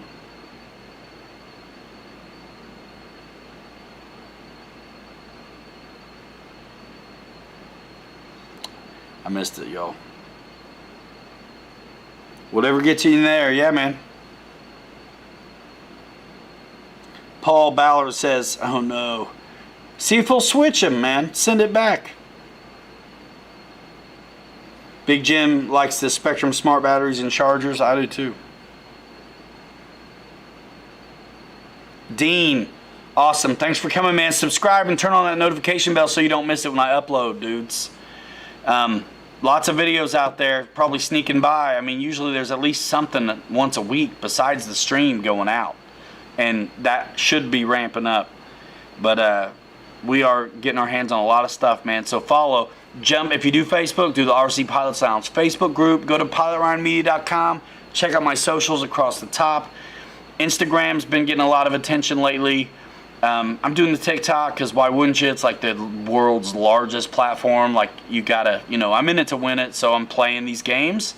So you can easily get to my TikTok, my Instagram, the Facebook group, all that stuff from pilotryanmedia.com. The socials are across the top. Also, you can click one of those icons, get you email directly to me at info@pilotryanmedia.com. But I also am fairly good at answering comments in the videos, which helps drive engagement on YouTube, and I'm definitely trying to win that game too. So let's go. You can always get a hold of me.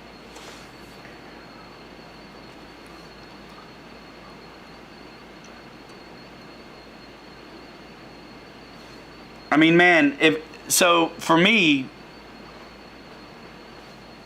man, I think if you like the planes you see coming from Horizon Hobby, like, even if you don't like Spectrum radios, like, get the Spectrum radio. Get the basic one. Get an NX6 if you like to program and have other stuff, cheaper, more options. Because they're not going to be making a bunch of plug and plays. If you want their stuff, you're going to buy Bind and Fly. Now, if you don't like those receivers, you don't want to mess with them, somebody will buy it. No doubt. You can just rip the receiver out and get 60, 70, 80 bucks out of it probably. And put whatever you want in it. But it's like, man, it's already in there. It's already mounted. It's already plugged in. It's like, dang it. I mean, if for me, if I don't have to mess with that stuff, I'm like, I'm tickled. Would love to hear an interview with some head people from X-Fly. Well, we'll get Bobby in here next week. The products are good, man. Check out our videos. Check out Big Go Hobby YouTube channel. There's a bunch of videos of the X-Fly stuff. I've done videos of the X-Fly stuff, and other guys are getting their hands on it now too. It looks good, and it flies good. John VHRC. I mean, totally. Michael Sherman's got a Black Edition DX9. He hadn't updated yet. Ryan, in your opinion, can an experienced pilot have fun with an Aero Scout, the 1.1? Yes. I mean, things like that, I have a good time with them because I just have fun flying almost no matter what. What happens if I'm doing a video on something like that, I'm going to fly it really kind of easy, talk to who I think it's for, and then I'm going to talk to a guy who might be training somebody who it's for, and then kind of cut loose with it a little bit, do some side slipping and some goofing around. So, I mean, I think you can really whip that thing around if you've got experience. I mean, depends what you're getting it for. If you're wanting something that's versatile to hand a transmitter to somebody who doesn't have a lot of experience, I think having one of those things around is a great idea. I haven't flown the 1.1. I've only flown the Mini, but folks seem to be loving that 1.1. So I think you can have fun with anything. I think something like an Aero Scout's going to be fun to try to hold some wheelies, like nose off with it, and then, get your... Things like that are great to practice crosswind landings on and things like that too. So, I mean, you better than I do, but I can have fun flying anything. So, there's that. Michael Bear says a bunch of experienced pilots have Aero Scouts at his field. We have a blast with them.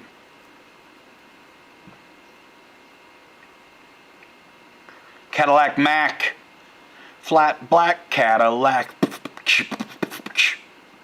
What's happening? Sappening. See what's happening. Hey, Ryan, top 64 millimeter EDF to fly off a short grass 4S, of course. Check out the new X-Fly, dude. Check out the new X-Fly A10. Twin 50 millimeter 4S. Now, doesn't have retracts, doesn't have flaps. But short grass, I mean, that'll do it.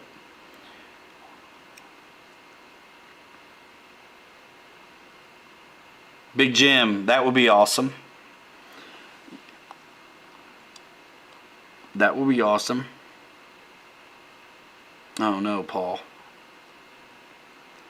Man, it's just the fuselage, and this one's banged up. It's like a prototype. I'll try to pull it up here in a minute.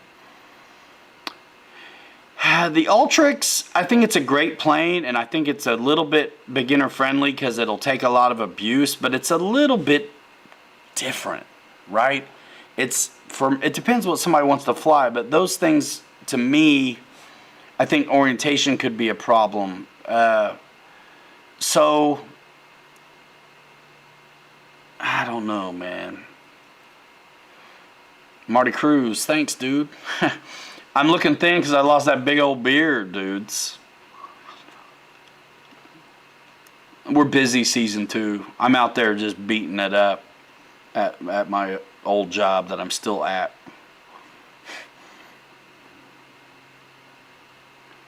Brian James says, go watch Jason Merkel's video for the Aero Scout at the Horizon Hobby stuff.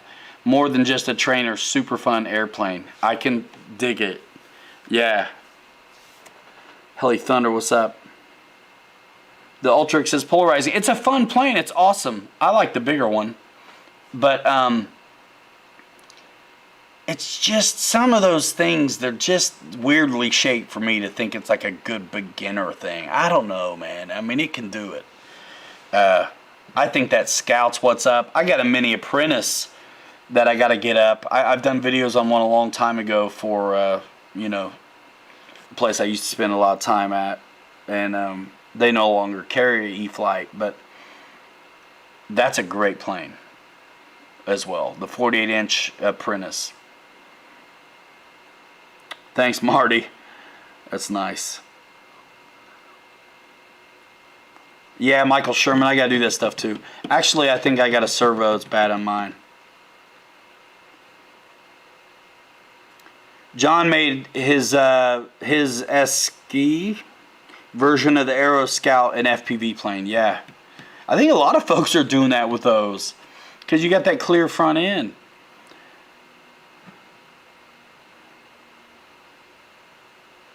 Carbon Z Cessna, fantastic. Schism FPV. Anybody, man, seriously, hopefully I don't miss you. Say it again, Sam, if I miss you.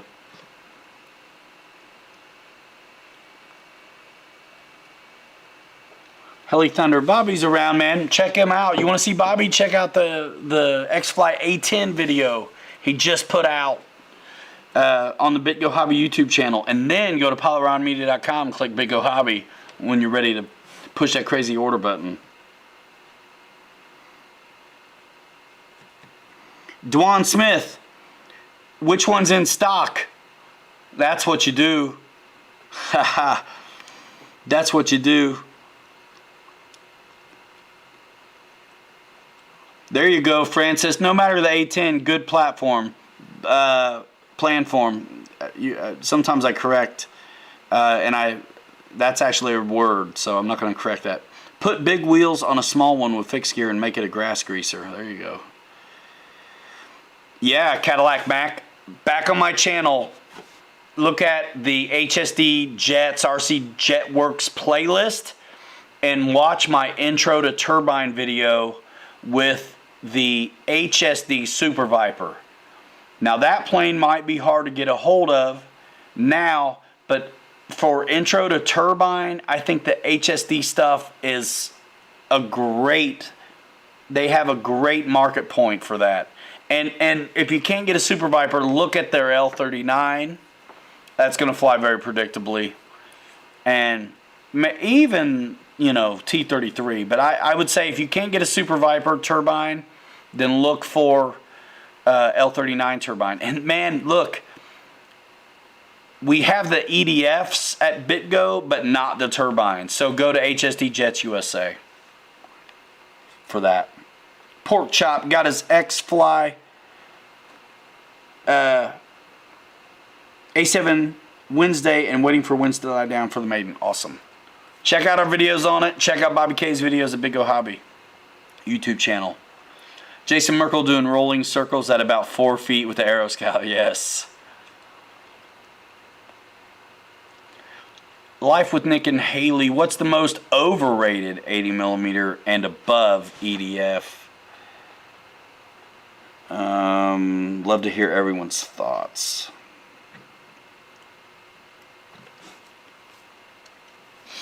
Overrated? That's a funny spin, isn't it?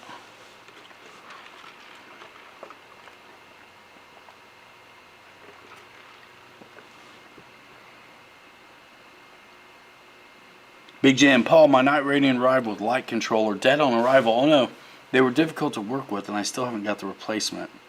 Bought Wingnut controller in the meantime, really cleans up the wires. Nice. I'm sorry you had a hard time. Yeah, man, that's what's up, Jordan. He says everything good HSD is back ordered. Everything everywhere is hard to get. That's why I'm telling you, I'm pumped. The website's new at BitGo. The products have arrived. It ain't gonna last. Everywhere it's hard to get stuff. Everything you want to get, you've been looking at for months because it's not available. If you want it, you better get it.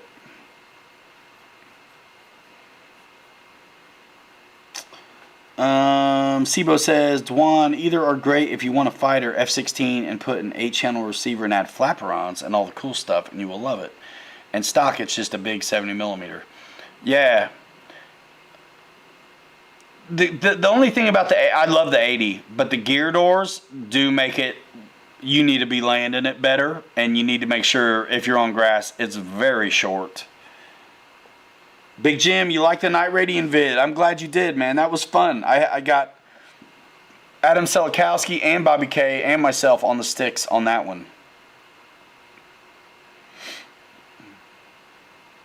Oh man, Marty, that's too bad.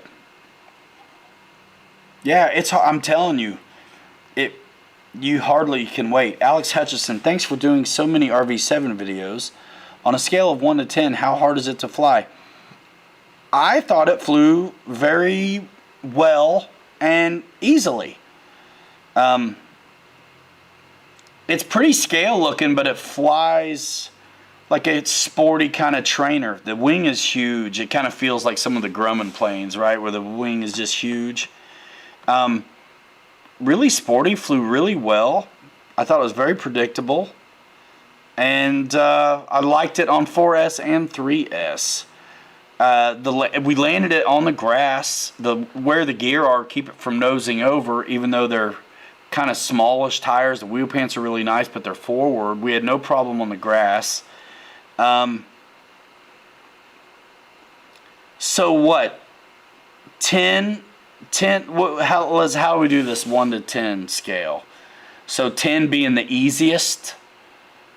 Man, I'd call it an 8, maybe a 7. Or an 8 on easy scale.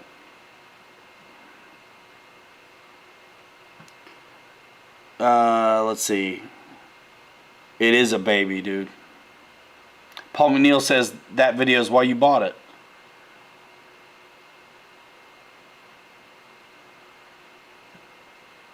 Alright, Joe Pellegrino. See you later, dude. Thanks for coming.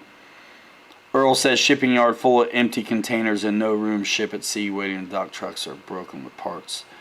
Yeah, it is. It's rough right now. Heli Thunder still loves Ryan's Tiger Cat video. Awesome. Are there any old school planes you like to fly for fun when not doing product reviews? Like old school, like how old? There are planes I want to take out that I don't take out, but they're old school. Like, you know what? I feel like the hobby's like dog years, right? So like two years ago, feels like it's 14 years old. You know what I mean? Michael Sherman.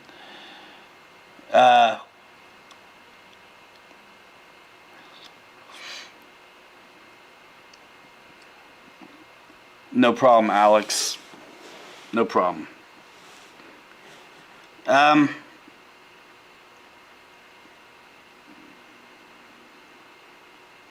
Olsen Aviation. I do have a T6. I got the Freewing one, which I wouldn't recommend that one. And if you can get your hands on the E-flite one, do it. But they're kind of hard to come by. I'd like to have a big one, but I haven't done it yet. Paul Dayton, thank you so much for the super chat, man. Holy smokes. Thank you very much. Man, I don't really, you know what, I got into this. I started in like 2009, so I don't really have anything from that period. Like, honestly, old school stuff I have is like, it's not that old, because I have to make room all the time. So, yeah, I can't even think about what's the oldest thing I have. It's probably not here. I mean, something like A4, MiG-21, P-38, you know, FMS P-40, B model. My FMS P-47, honestly, I don't have that many old things. And I've got an E-flite Balsa PT-19, 45-inch wingspan that you could make control line if you wanted to. I never fly it. It just hangs there.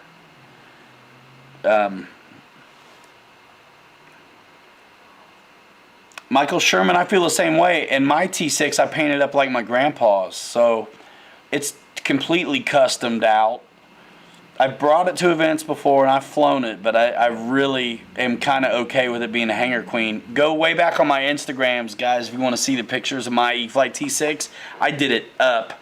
I made it 4S. I got Robarts on it. I completely did the Canadian RCAF scheme of my grandfather's. And I did a lot of weathering and modding and scaling up to the radial.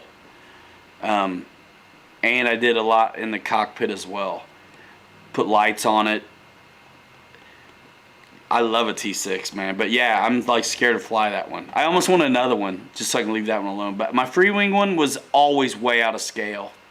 I hated it. And they need to have split flaps.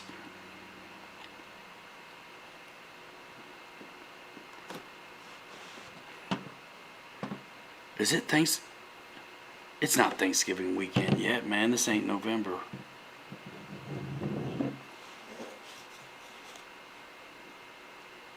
But yeah, happy Thanksgiving weekend to you as well in a month. Yellow Harvard, dude. You know it's true. Girl, you know it's true. Dude, it is sick. Check it out on my Insta. You have to go back a ways, but it's there.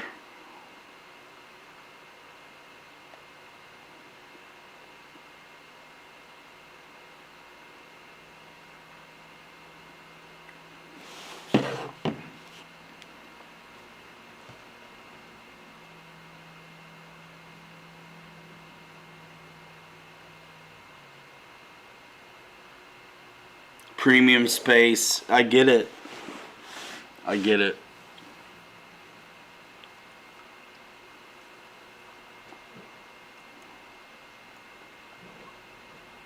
The make room thing is a very real thing. Canadian Thanksgiving, I see. I see. Well, they don't do it at the same time as us? Are you kidding?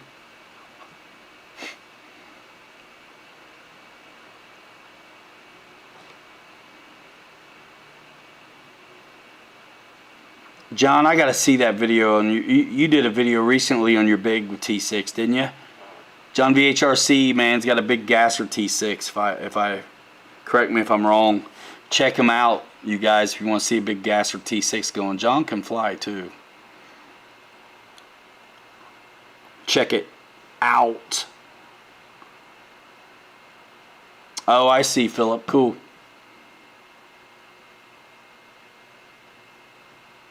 Fred Barron talking about ordering spare props and hubs for your AT6. Which AT6, man? The Dynam one?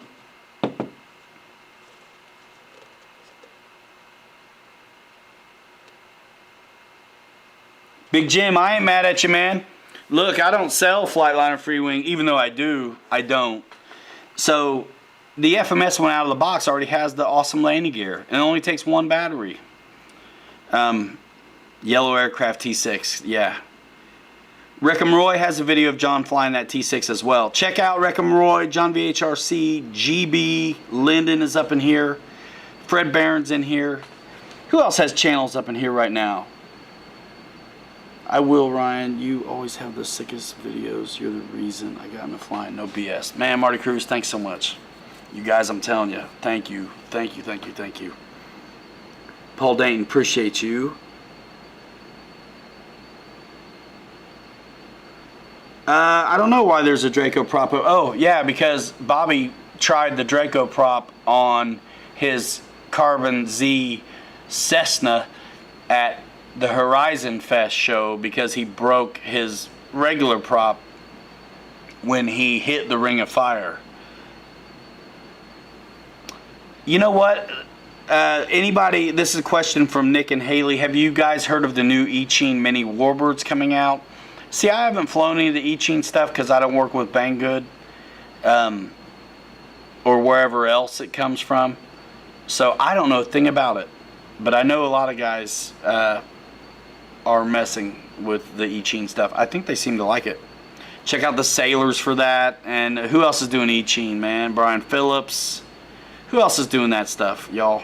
I think the Petrenchiks do. Tim Justin says it's a YouTube Geek Fest. Absolutely. Man, Ron, I did have a video of the PT-17. It was awesome. From Florida, and it's been deleted. I hope I'm wrong. It was an excellent demo, man, Bobby put on at the Florida show. Beautiful sky, beautiful weather, beautiful flight of that Dancing Wing PT-17, and I'm just sick that I deleted it.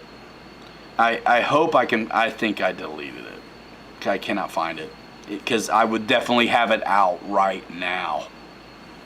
Man. Dwan's got a channel. Lee Davidson's got a channel. EQ, you putting out videos, man?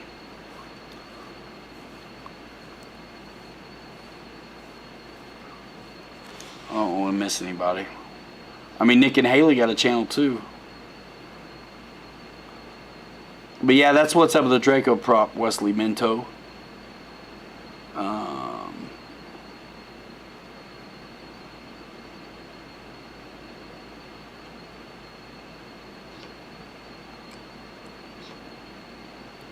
Alright, some of you guys splitting. Indestructible.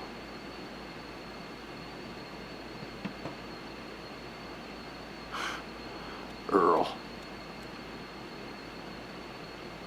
Whenever Banggood or who's the other one? I think it's Banggood. They've approached me a bunch of times, and they always want me to do Eachine micros or whatever. And I always tell them, no. But if you send me this stuff, I'll do it. And they never do it. They actually have some nice, they do have a couple, some nice surface stuff. Or there's actually some planes that I wouldn't mind doing, like there's a big Yak, big B-17, you know, stuff like this. They never want to do it, so.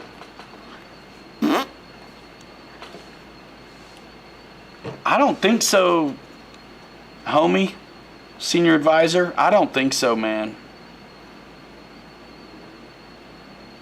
I don't think so. I wish. I don't think so, man. Dennis.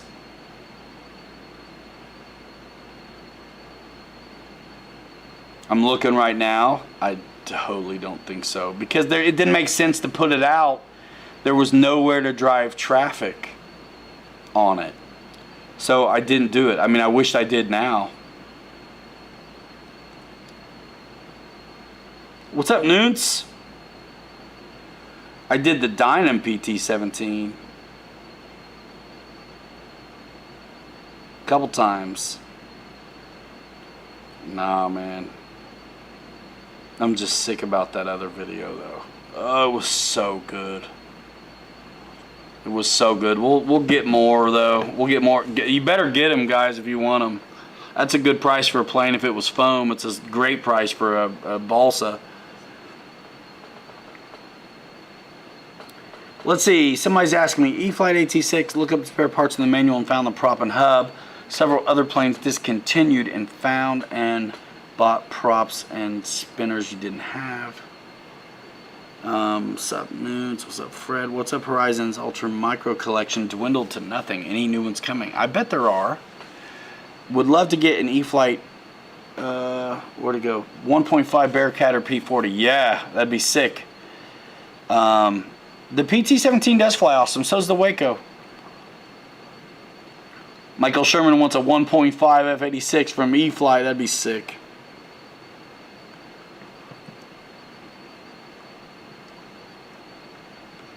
Yeah, I tell you what, man. I'm wanting to get off of here and look for that video. Super Scorpion 90mm is awesome. I did a video on it, man. It's been a while, but check it out. It's back there a ways, but the Super Scorpion from FMS 90 is awesome. Cibo Racing, it flies amazing. And I haven't flown it, but I've seen it fly a lot.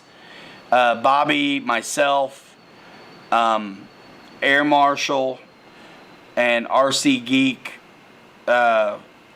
along with Dancing Wing and Jing, work together to bring to market the best experience in assembling and well thought out balsa plug and play plane yet that the world has ever seen from us.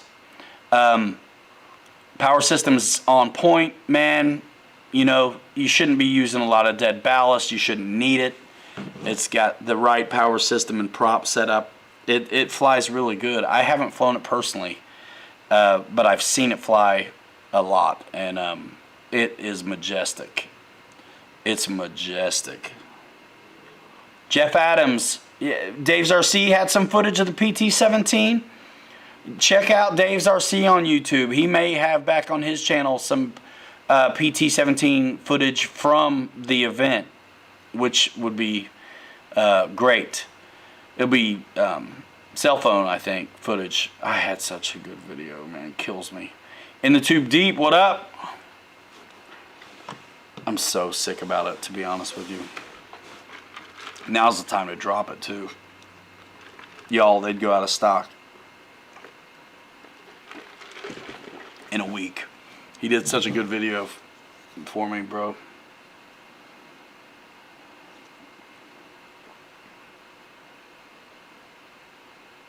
Big Jim, my wish list is a FMS P47 retract span. Dude, the FMS 1.5 P47 is sick, Big Jim. It's awesome.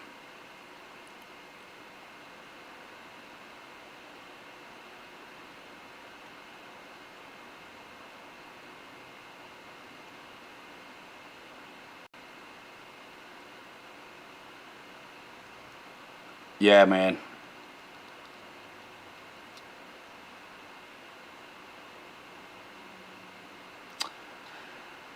I'm not sure, Noons. Cibo's gonna maiden. Cibo Racing's gonna maiden his FMS P47 tomorrow, Big Jim.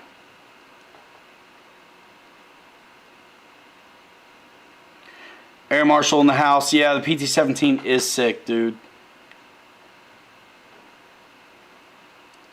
Hey, Marshall. Do you have that flight on that SD card from Florida, man? That I filmed Bobby flying that Stearman? Please tell me you do, bro. Oh my gosh, that would be the best. Seriously, let me know. 'Cause I threw it out by mistake. I'm so sick about it. It was so good. It really was so good.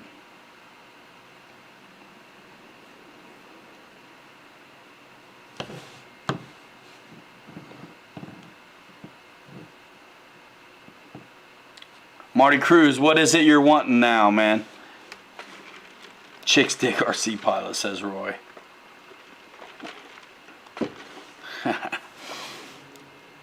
Paul McNeil says to Philip he's got a Ultra Micro Waco on floats. Paul Dayton says he's got the orange and red Super Scorpion.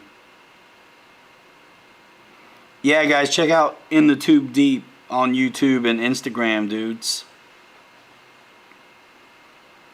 Air Marshal, I hope you have it, bro. I filmed Bobby's flight. It was like a great demo on that Dancing Wing Stearman. Oh my gosh, I hope you have it. Big Jim, do I have an absolute favorite bird? Do you have an absolute favorite child? I'm going to answer that one with a question.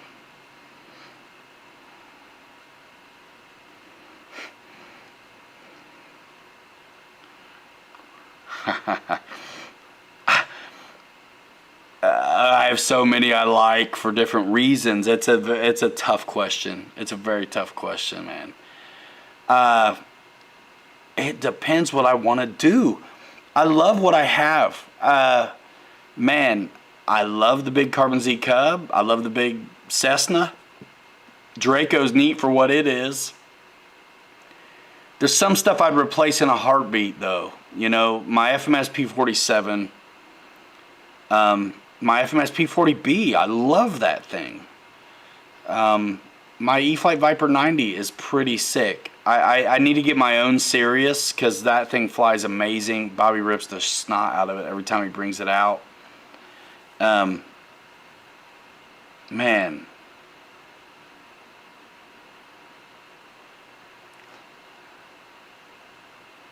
So many cool ones, man. It depends what I want them for. I like the Rafale for, you know, Delta. I like the F-22 for high alpha and, you know, a tail. You know, my A4 is my favorite A4. It's the only one I have. I mean, they all have their own thing, you know. It's like, it is like kids. I can't have a favorite. Focke-Wulf 190A 1.5 Smart Bind is the next bird for... that you're getting. Focke-Wulf 190 1.5 is the next bird for... I don't understand, Marty. Lippish. What's up, Jetman? Marty Cruz, yeah, the Focke-Wulf is awesome, man. You've seen my videos on it, haven't you? Oh, yeah. HSD T33, 262, the 182. I mean, the F-16. I need to get the L-39 in there, F-86. Guys, these things are in and they're out. They're bought up.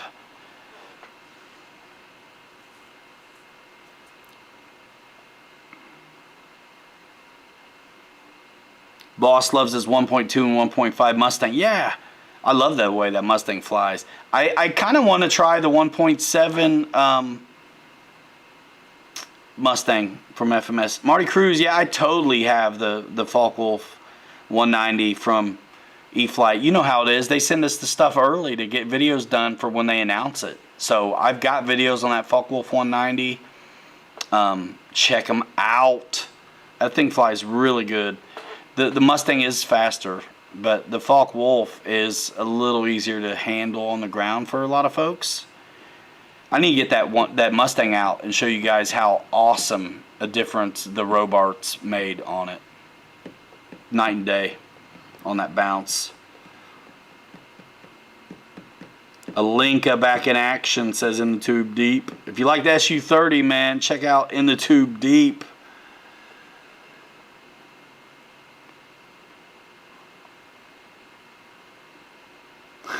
Francis, stick and tissue Cessna 180 on floats. Go Quillos. John recently got a 1.5 Mustang. Love it. Yeah, it's hard not to. I wish the blue was green. That's it. And if I wanted to make it so bad enough, I could easily do it. Predictions. What material will replace foam and balsa in the future of RC?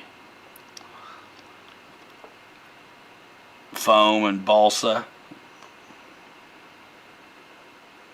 Favorite plane? The one that's coming next. You know what I mean? Mike Bird, you got an HSD dealer in England. Fantastic. Oh, man. Depends what the wind's doing and what kind of field I'm going to.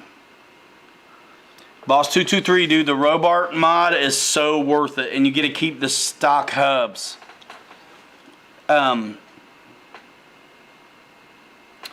Let's see, Dwan. If I could bring one prop, one EDF, and one surface with you on any kind of runway. Those are tough, man. Those are super tough for me. Questions. I don't know why.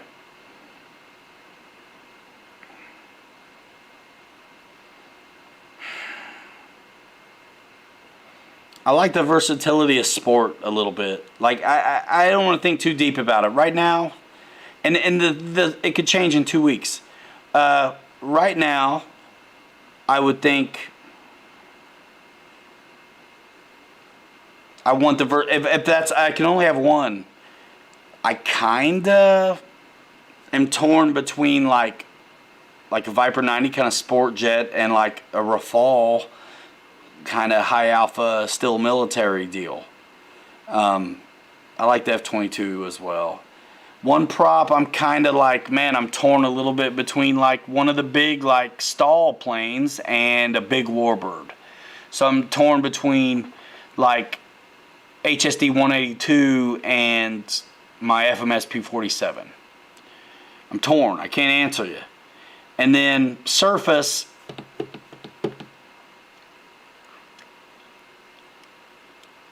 and this is assuming it'll never break. If it'll never break, I'm bringing a Basher because I don't have to fix it since it'll never break, and it's going to be a 6S Creighton. If I have to worry about it breaking and reliability, I'm going to bring a Crawler because I'm less likely to mess it up. And I can fix it with like coconut sticks or something. Because I imagine being stuck on a desert island and I can only bring like 3 RCs. It's like, you know, stall plane for the sand, you know.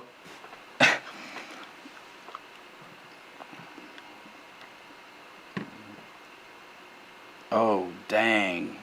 Kenny, that stinks.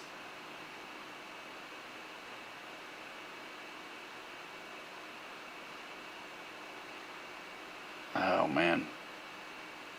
Like just now, you need to be getting to the probably hospital, dude. Big Jim, I have not tried the Avios King Twin yet. I haven't got it put together yet. I'm slacking, man. The transition right now is it's heavy. There's a lot happening. And I've got videos in the queue I just got to get through editing on too. So it's been easy to not get out like I want to.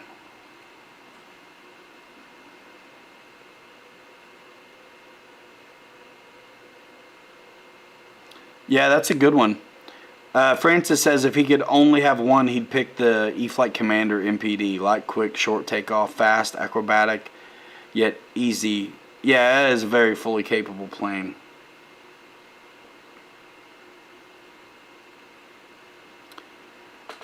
The Glass Star is a good time. I mean, you know what? I get to fly all kinds of stuff. If I'm picking stuff out for me, I kind of want flaps and lights and bigger. But like to bang around on the thing without any flaps with those tires was pretty cool. And we were able to fly it in a place we never flown before, in front of this local hobby shop in town.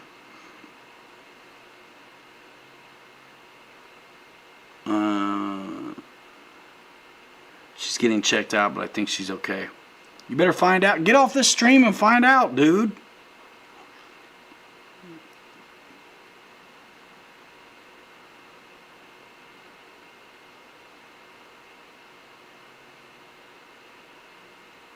Let us know. Find out what's up.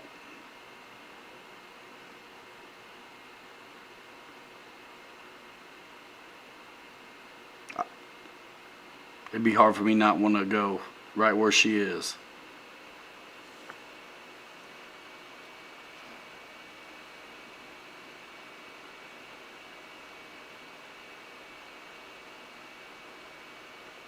Night timber in the back of the SUV so you can fly anytime. Nice. That makes sense. Those things, man, they look really good lit up. Holy smokes, man. All right, guys, look, it's been a while. Last minute thoughts, questions. Man, seriously pumped about the new website at BitGo, you guys. Check it out. And if you're on the fence, get off it. It ain't gonna last, y'all. And who knows how long it's gonna be till more stuff comes.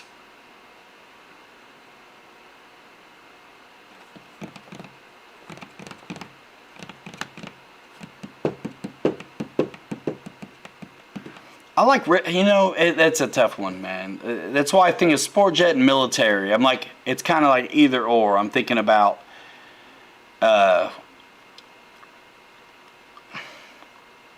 sport jet just ripping it. And then I'm also thinking about like high alpha slow, like really good landings. It depends what kind of island I'm on. Are you picky Fury or Wilder tonight? Oh man, is that a fight deal? I haven't looked into it. I honestly don't know those names.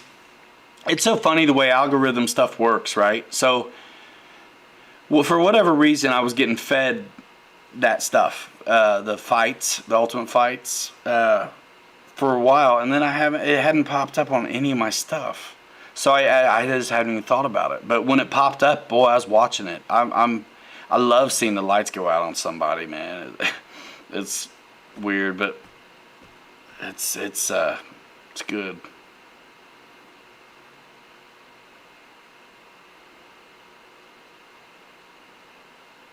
Nice, Drone Man Productions. Yeah, that was Bobby K's flight. I was filming Bobby K's AL-37 that he had custom painted. Pretty good video, you know. We did the one. I was gonna fly it, and then I just never did. Sour grapes, but Michael Bear, yeah, man. Does timber count as surface on the desert island? It depends how many touch and goes you do. Fred Barron says Fury for the win. MMA rocks too. Yeah, it was kind of. It is nice seeing the different rules play out. Man, no problem. Life with Nick and Haley. Thanks for coming by. Check out their channel too.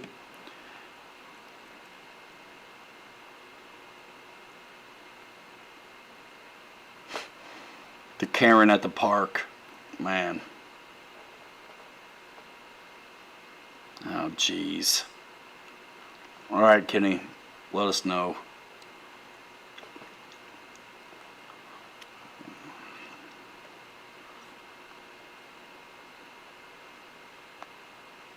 Everybody's rooting for Fury. All right, Chucky, you out? Thanks, Heli Thunder. Yeah, you're welcome, man. Every Saturday night for like 3 years or something. Like, what? Get out. Get out of town. Let's see, who... I really need a better looking Stearman, man. That one's been beat up from the feet up.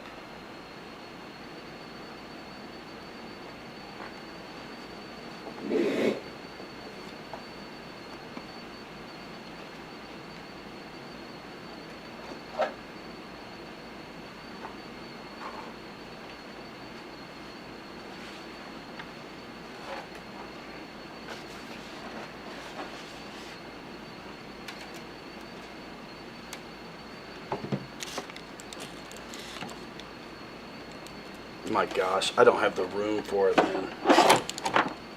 And this one is, like I say, pre-production, beat up, prototype style.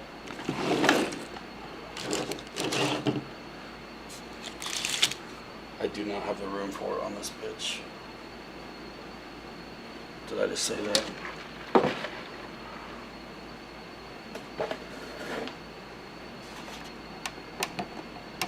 In the tube deep, I didn't fly the airliner. I mean, if you want an airliner, it's cool. For real, Jordan, I need to. Man, come down to Alabama. Come to the Bigfoot show with us. Let me back the camera out. See if I can't show this thing off just a little bit. Dude, Dude, it's a huge Stearman. What is it? 1800 millimeter wingspan or something?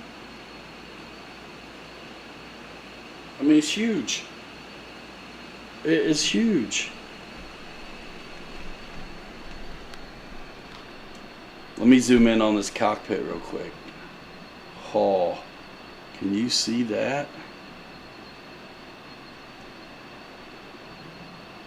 Guys, it's really nice. And again, this one is pre-production. Obviously the wings aren't on it, but it breaks down for transport. Really nice. Look at the fairing around the landing gear and stuff. I mean, it's too cool. And the combing on the around here, so nice. And then the satin finish on the coating is sick. It's totally sick. Let me see if I can't get a wing section over here for you too. What are you guys thinking? Let me see the comments real quick.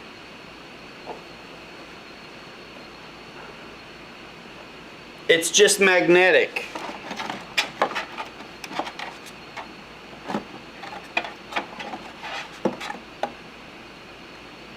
Ton of room inside. So yeah, there's the hatch. There's the combing around this, you know, the seat, the cockpit. It keys in. You see those tabs on the front, the balsa. Keys in really nice. And then there's magnets back there. It's an amazing looking plane. Is it 1600 millimeter wingspan, Ron? I guess that's right, if you say so. And then there's tons of room in there for your 6S pack.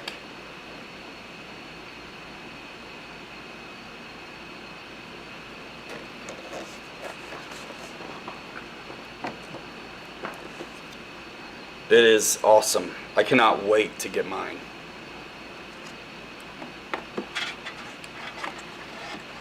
Put together.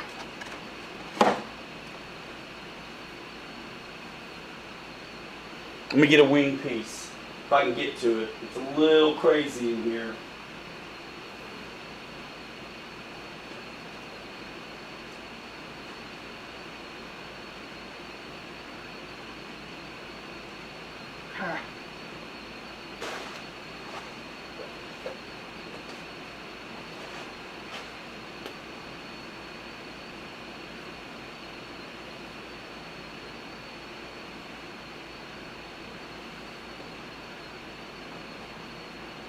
I'm not going to put this together or anything, but guys, this, and I don't have the spars right here either right now, but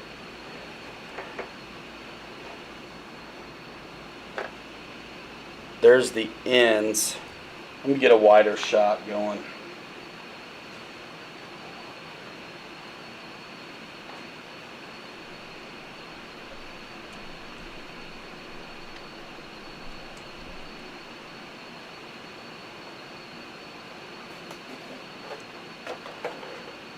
It's like the satin finish. It looks so good. It comes with a thing that fits in between here, so you can transport this without having this like flying like this, and transport it and hold it together. And then of course your cabanes screw in and everything. The markings look fantastic. The satin finish is to die for. And all of that is done. You just have to assemble it.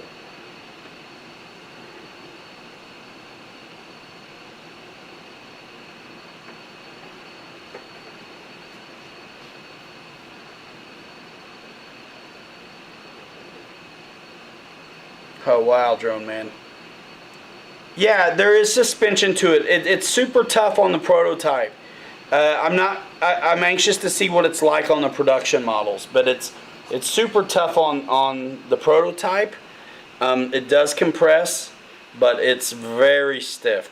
I will probably put larger, Dubros on mine. It depends what they come with now. I'm not exactly sure, but guys, this is sick. And you won't believe. I mean, the price is amazing for what it is. I mean, it's crazy good. Crazy good.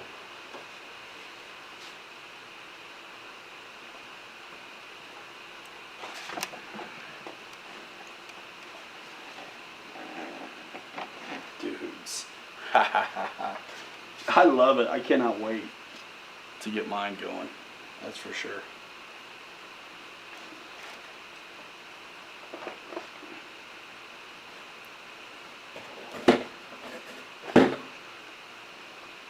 $1,600. All right. 1,600 millimeter. We say, guys, 11:34. We'll keep going for a few minutes. Mother Nature called line 1. I'm gonna go handle that, and I'll be right back. Talk amongst yourselves. Check it out.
Okay. Whew. What's up, dudes? Man, we dropped them. All right, now let's talk for real.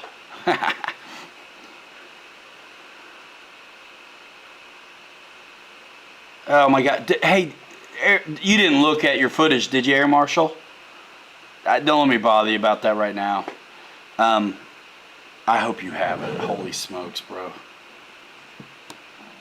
I hope you have it. Son of a gun.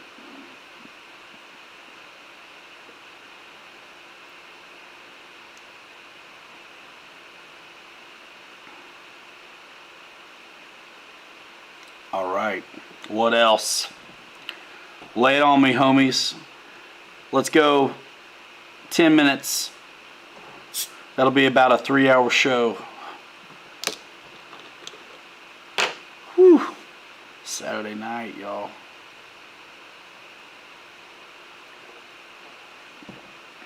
I don't know why I don't get tired. I drink caffeine for 3 hours on Saturday. What?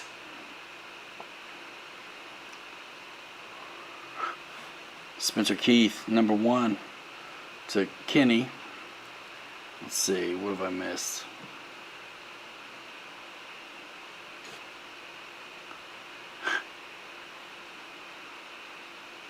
Philip Bender, yeah, dude. I mean, it's a completely different animal, and I can't wait. I cannot wait. It's been months in the making, guys. I mean, working with Dancing Wing, Bobby, Air Marshal, myself, Gene, RC Geek, to really try to put together. What we had this thing pretty much dialed in and. Managed to get RC Geek one, so one of the early ones. So I'm not sure if he'll do anything on that one because it's not production, but I hope we see something from him on it as well. Air Marshal's got one. Marty Cruz, see you later. Have a safe one. Thank you, man. Awesome. Yeah, Roy, it's a big one. It is sweet, John. It is sweet.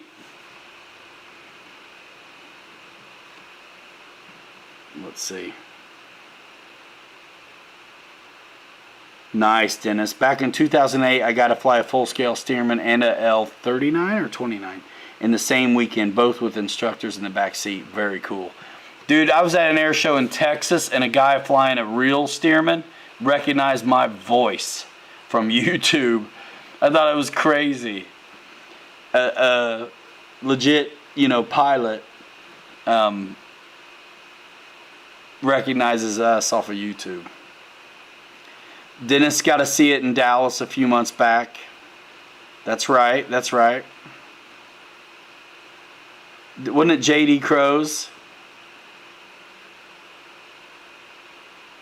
Air Marshal, what's the link to the Zoom? I did my first Zoom last night, so I have no clue how to find y'all. Is there one going on tonight? That'd be funny if I don't get invited.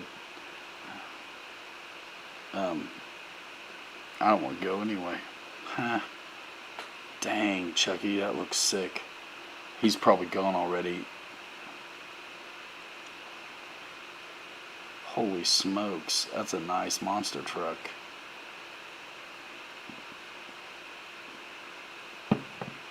Yeah, Dennis, that's what I thought. I did in the tube. Yeah, I saw that. They were taking off from a street, like totally way too slow, man. Oh, that was nasty to watch. I hope everybody was okay. Okay, Dave. L29 before the L39. All right.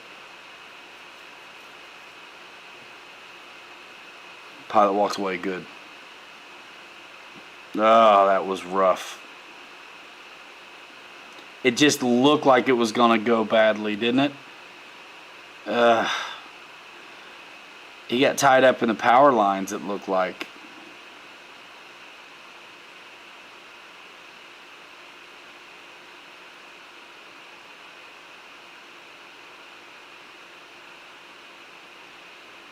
Yeah, that's. It didn't look like it wasn't up to speed, man. It wasn't up to speed. It looked like.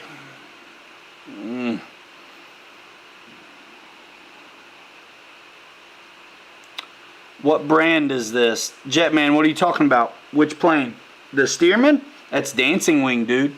You can click my second link in the description. It gets you to the new BitGo Hobby website, and check out the Dancing Wing brand. It's right there in a few different completion levels. It's balsa, but it's available as a plug and play. There's a gas setup version. There's some other versions available as well.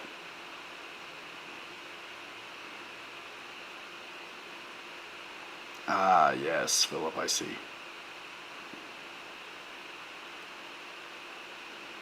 All right, 2-minute warning. Yeah, seriously, guys, links in the distro. Thank you so much. It helps so much. Oh, my gosh. Keep it up. Keep it up. Nothing's going to change that way. I mean, we're going to be driving traffic, same as always. It's just where it goes is going to be different a little bit. What other things do I like to do for fun other than RC?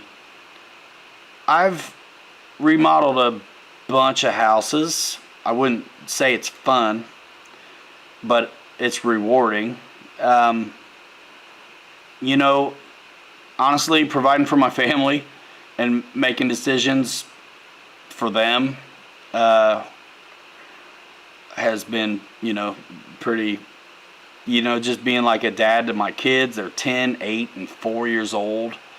So they got activities, keeps them busy, and I'm always supporting that. And I mean, other than, you know, it's funny, like, it's kind of all the same. So social media, YouTube, online marketing, and stuff like that. I mean, content creator, like I make videos. I mean, I'm a bit of a, I'm creative, and I love having an outlet. So the RCs, for me, I mean, I've been doing it. So I started doing RC in 2009, and I started YouTube in 2012, and I started writing magazine articles in 2010. So the marketing side of RC is super fun to me. I do it all the time.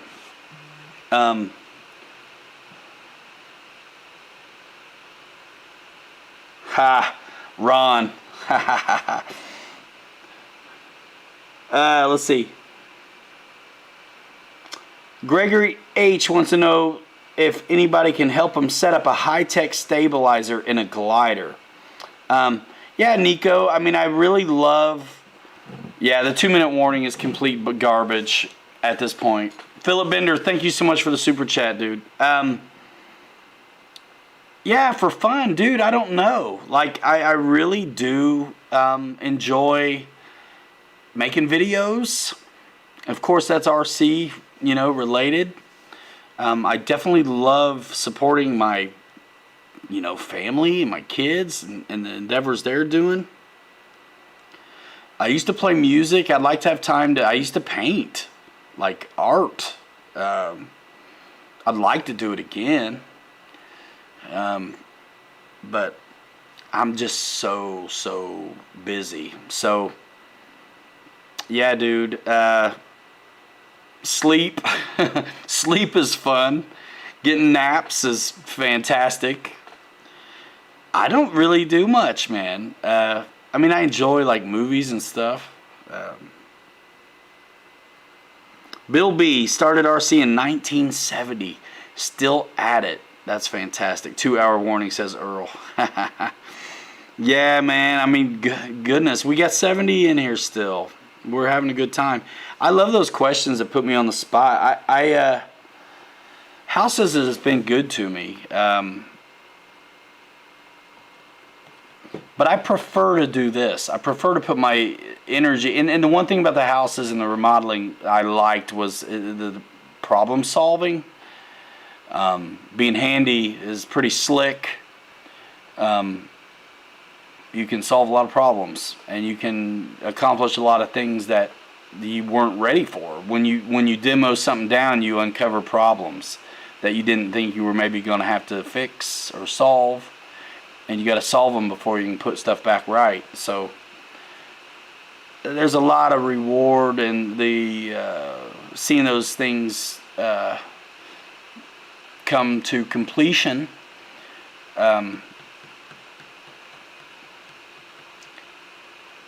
but it's hard work. I'm kind of getting. I'm older than I used to be. Everybody is every day, a little older than they used to be. I want to use my head more now. Like I want to just, what's fun is working towards my goal of full-time RC, which is right up on me.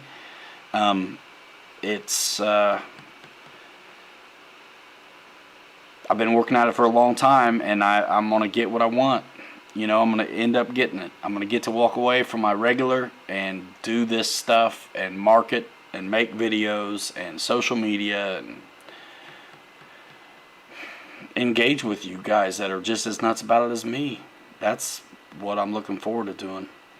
Mike Kennedy, man, he just bought another half hour. He's about halfway there. Let's see. Somebody else gonna pop in get another half hour, dude. I'm just playing. I'll stay another half if you want, you guys. Some guys start wanting you to leave because they won't leave unless you do. Boss 223 says he's made a living driving nails. It is an art, and you get if you're a creative person, I like physical product. I like to see something manifest itself from labor. And so if you're that kind of person, that stuff's very rewarding. I feel like these videos are in a way like that too. Yeah, I don't really have any other hobbies. I mean, it's kind of it. I used to play music, but I haven't done that either. Man, thanks, Nico. Awesome questions tonight, man.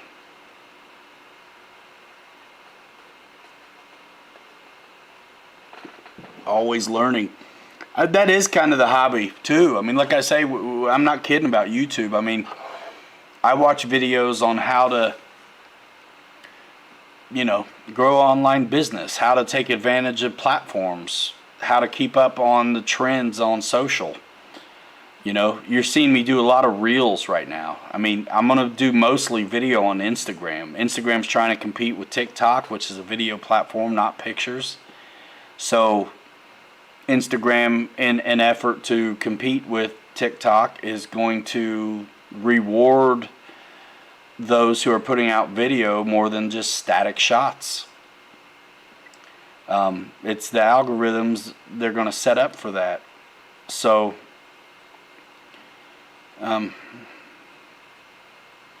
that's my hobby, is crushing it. Trying to crush it,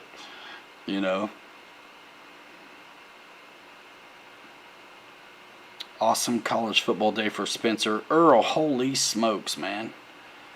Thanks so, holy smokes, dude. Still got batteries charged, says Mike. Oh, man. You guys are too nice. Thanks so much. Holy smokes. What do y'all want to do? What do you want to do? Yeah, I know a lot of guys, it is football season, they watch football. I like baseball. I coach baseball when it's baseball season. I've been able to coach my kid and his cousin. Bill B just bought the Viper 90. Already have 10 flights. Love it. Awesome. Man, guys, thanks for those super chats and stickers. Thank you so much. Michael Bear. No other hobby has ever got me as excited as model airplanes. Trying to like golf, but golf is nice.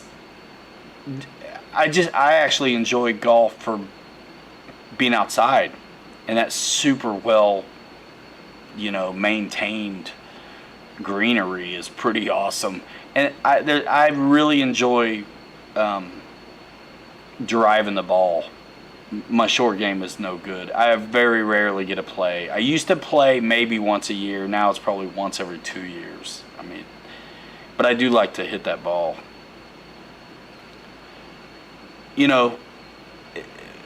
I'm doing like crawling. That's almost like another hobby. It's still RC, but it's like another thing, too.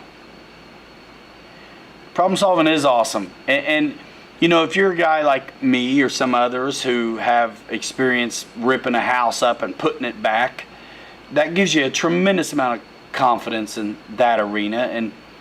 And with airplanes, look, I used to fix a lot of them. I fixed a lot of landing gear. I took a lot of retracts apart. I fixed a lot of planes. I don't now much, but you know, it can all be done if you've got the audacity to dive in, and give it a shot. You just have to know that you'll solve that problem and work it out to get the result you're after, even though you may have to solve that problem in a way you never thought of. Bama dropping to unranked Texas A&M makes RC Air Marshal happy. My biggest problem with RC is finding time to do more of it, man. I want to make more stuff.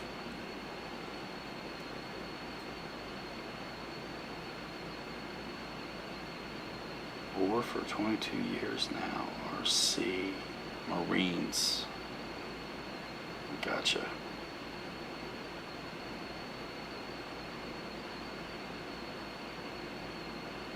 Golf is perfect for RC cars.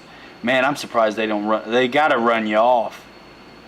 They can't like that. The golf courses cannot like RC cars on that stuff. I tell you what, one of my dreams has always been to have like grass like that to land on. Oh. Jetman says yes, the Stearman. Thanks, Pilot Ryan.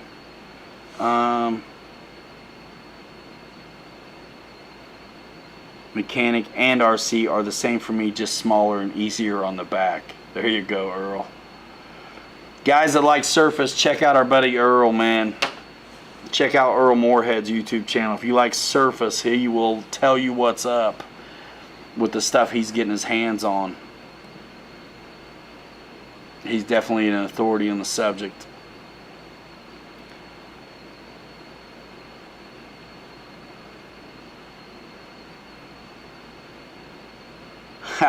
Yeah, boss, I don't want to give you a Pilot Ryan hangover, dude. I get him too. Holy smokes. Yep, and the missus, you know, we've been going, hey, nothing wrong with going, but we're going to church again.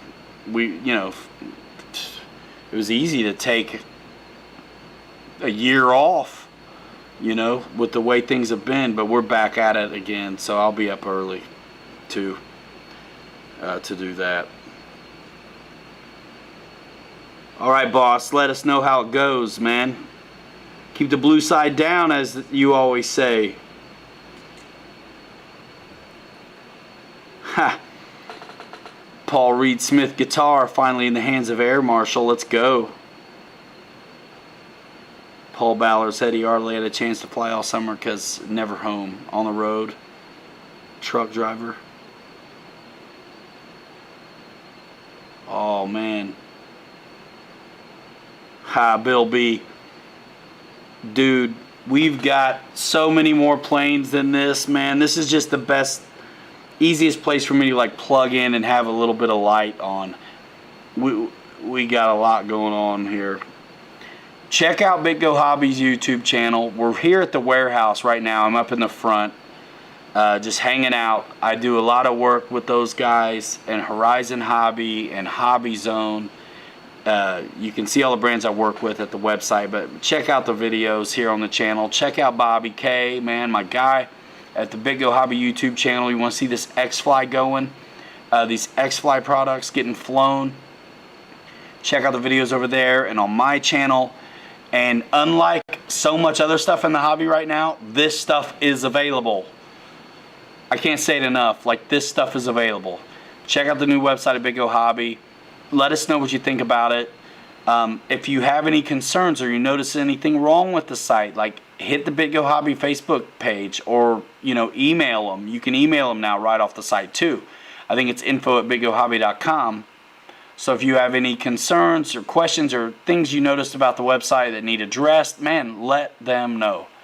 And if you want to go check it out, BitGo, man, check out my link in the Discro. The second link gets you to the BitGo homepage, the new website, and the first link gets you to the T7A directly. They're not going to last long. All right, Dennis Farley, see you later, man. Thanks for having great kids, Dennis Farley.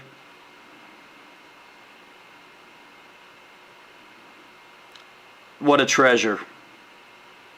Love it. Love it, man. Some of you guys have been with me a long time, dude. And you're still here. I'm so glad.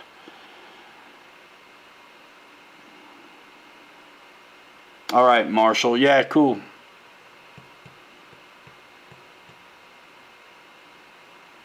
Dude, I so want to know if you have that footage, bro. We'll figure out how to get it to me if you do. Garage sale. You know what? I'm probably doing a sale the 16th here in town at this Pot of Gold swap meet they have in South Bend, Mishawaka. That'll be the 16th of October. I'll be probably bringing some planes to that. I rented 3 tables. We'll see. I've been getting rid of some stuff, and I'm trying to save up. Because it's okay. People take a pay cut to do what they love. I'm going to take a pay cut, and it's okay. And it hopefully won't stay that way, but it's okay. As long as I keep that wife good to go, I'm good to go. I'm not trying to get a Lambo. I'm just trying to keep her the same. So you guys are all helping a lot. Thanks. I mean, really, if it's just watching videos and liking it and sharing them and stuff, that helps a lot. Think about us, guys, when you're going to buy something. Doesn't cost you nothing. Keep doing that stuff. Support your guys you like. Support the guys that give you value, man. I mean, if you're watching Air Marshal's channel to figure out how to work a radio or a receiver, man, click his stuff. Thanks.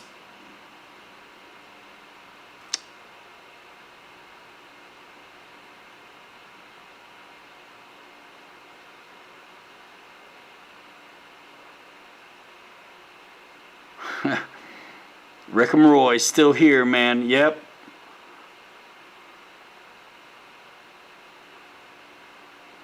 Mike Bird's got a question for Earl. Earl, Mike Bird has ordered himself the Outcast EXB ready to run. Any upgrades before he uses it that you know of, Earl? Roy's there's an RC swap meet in Washington at the end of the month. Nice. I think I got 10 minutes left of that half hour. I don't know. Do I? What are we looking at? Pilot Ryan Radio coming soon. Yeah, lo-fi. No production at all. Someday, man. Someday we'll get it. If you guys wanted to know what the Horizon RC Fest was about, I did a video. I got event coverage. It's about an hour, but I worked my butt off on that video. If you ever wanted to see what the Horizon RC Fest was about and you like me, check out that video, man. It's just a couple videos back on the channel. It's my Horizon Hobby Fest 2021 coverage. We had a good time there, and there were a lot of people we got to meet that some of you guys have already probably been watching their videos. So, Earl says, Mike, Outcast is perfect. Add an earplug, silicone earplug, I assume, to the center differential and rip it. Nice. Does that keep the wheels from ballooning? It keeps the power where you want it, doesn't it? Pilot Ryan Radio. Oh, yeah. This initially was going to be a podcast, but it's like, man, I'm a video guy. What the heck?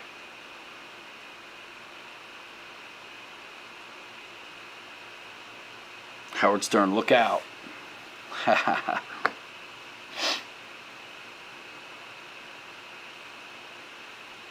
Man, I got my garage cleaned out today so my wife can park in there. That place was a complete mess. I got all my crawlers on shelves, man. It looks pretty cool. I started ripping on since we're at the end of it, you guys remember that RV from last week? I've got it I've drilled out the rivets, so, and I've got the interior out. So it's just a shell. Stop the front tires from ripping the glue off. Yeah. Keeps the power where you need it, right? Burke, dude, as soon as we can get one built for myself, I'm getting that baby in the air. I hope Marshall has my video from Florida of Bobby flying it. It was a great demo. Great demo. I felt like it's such a beautiful and easy plane to film. What Bobby did was excellent, and I got a really good capture in the beautiful Florida sun. Man, Marshall, I hope you have that. Let me know. But as soon as I can get one built up, I'm going to get it out. And I got a bunch of stuff in front of it, too. There's so much, so many videos to make in so little time. Winter's coming on us. I'm still hanging on to the old job, man. But I have to for a minute. Our Air Marshal's dropping the Zoom link, man. When we shut down, go check them out. Go check them out now, whatever you'd like.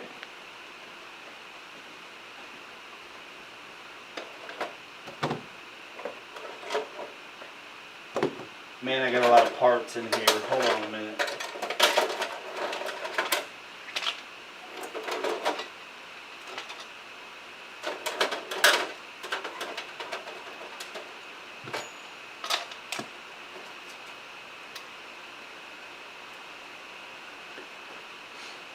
So I've taken out, I can't really flip it around too much because I got a bunch of screws inside. But it's all rivets, but there's like bolts here. And so you've got the top, and you can take out the window, and then you can pull out the interior. So it's all, I've got the floor exposed. Again, I don't want to lose all my screws, but I drilled off the wheels off the bottom, so it's just flat now. And I've got to make some marks and then just jigsaw out some of this metal floor so I can fit this crawler body in it. But my 1/10 Red Cat chassis fits damn near exactly where it needs to be on these wheel wells. So this is going to be not much of a crawler, but it's going to be on a crawler chassis. It's heavy enough that I might have to go 2 shocks each corner. But I'll easily be able to do that. This is a 1970s Tonka Winnebago that I'm gonna turn into like a YouTube truck for myself. I'm leaving the paint though, like this, but I'm gonna deck out the inside. I got the interior pulled out. Once I pulled out the window and everything, I could pull out that so I can mask it. I don't have to mask it. I can just paint it raw, and it'll be pretty nice because it'll slide right back in on this floor. And then I can easily mark on it where it needs to be cut to fit the son of a bitch. I just felt a screw. I probably don't need them all. I mean, it's a lot of it is I've been taking apart the chassis to get all of the Red Cat, the fenders and stuff off my Red Cat chassis.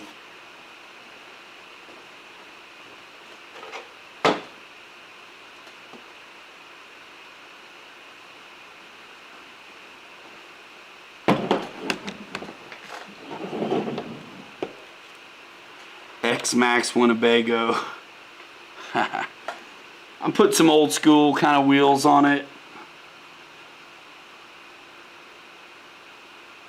I may get smaller ones from RC 4-wheel drive, like something that would go on their Defenders, kind of small scale. Clearance will be less of an issue, but yeah, there's a lot of messing around that I can do with this to get things where I want them. And so I've got to cut the floor up to make room for some of these shock tower bits. But more than likely I'm going to be dropping down the shocks to a different hole and grinding off some of this stuff. I don't know yet. I'm still working it out.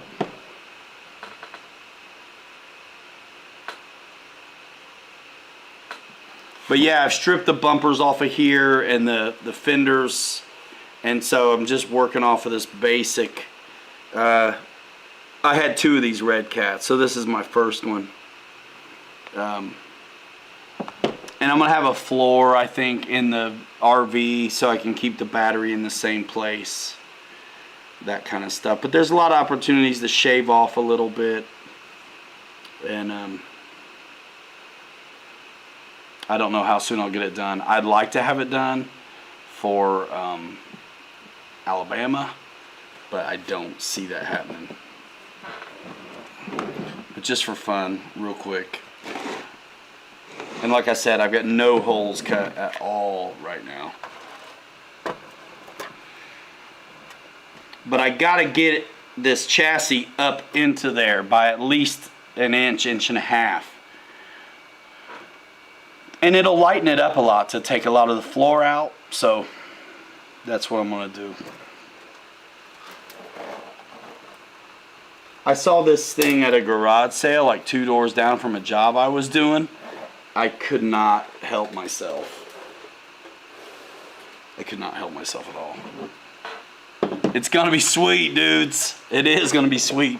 I initially thought I was gonna have to get another crawler, like with a long wheelbase or something, like a 6x6, and lose an axle. But yeah, it's like dead ringer.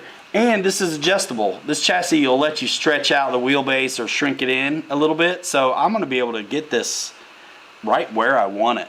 But even right now, as it sets, it's pretty good. I did already drop the shocks on the front, but that also messes with the geometry a little bit too. So I almost rather keep like stock geometry. There's room to add. I can double up the shocks, a little bit of mod work, and I can make it happen.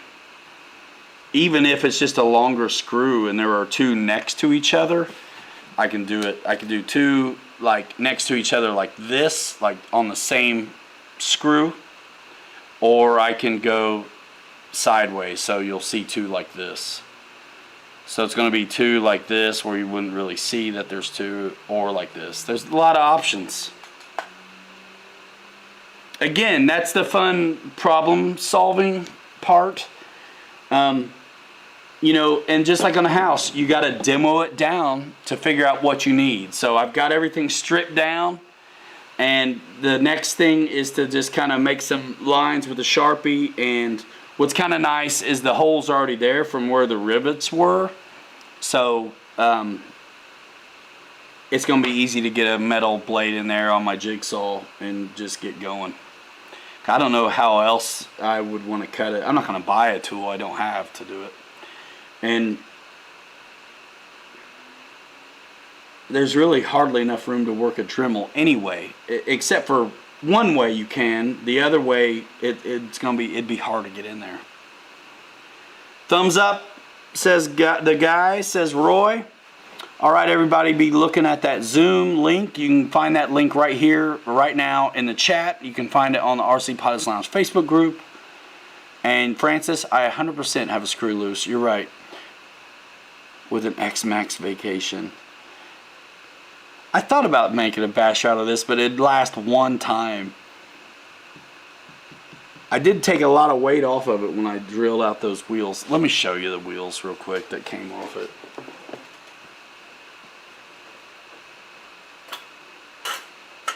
I mean, Tonka, baby. So, 2 of these, obviously, on the truck. I haven't weighed them, but ooh, dually. That would be cool. It's gonna be a shaggin' wagon, dude. I'm gonna do up that interior crazy. But yeah, man, losing 2 of these and then cutting out a bunch of that floor in the middle, I think that's gonna help on the weight. And of course I'm adding a good bit, but it'll support itself. And, you know, weight down low and the tires aren't a problem. These are fairly stiff too, foams in here. These are CC hand rims. Old school on some Goodyear tires. Wranglers. This is what I was going to use. They were kind of the most street looking tire I could get. And I was going to make one of my Red Cats, because it's a Scout body, into an International Scout truck. The Snow Star. Some of you guys have seen the yellow and white International Snow Star truck, and also Scout. That was out, years ago, 70s, 80s. And these were going to be, is a truck my grandpa had. So you guys see a theme, man. I've done planes my grandpa had, and I'm thinking about doing a truck my grandpa had, but it's like I'd never get into it. So I still have that body. I could still do that project. What's the significance of Godzilla? I mean, that would be cool, but is there a reason Godzilla would be cool as a driver? Besides just Godzilla's cool as a driver? I'm just wondering if there's a pop culture reference to that. What am I missing? Has that been something we've seen before? Or should have seen before?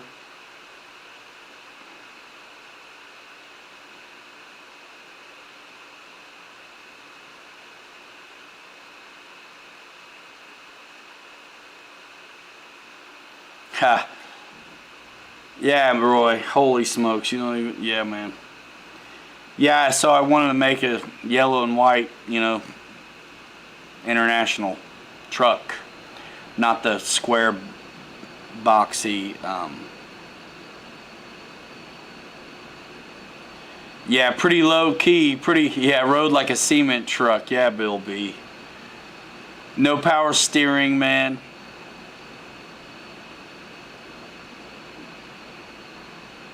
I remember it. He had a snowblade on it he'd use sometimes, but that was our four-wheel drive. Man, we'd go out in the woods and Grandpa would cull out the dead trees out of people he knew woodses, and we'd use the firewood. He'd just, cut the dead ones out. And, I'm going to knock that off for a minute.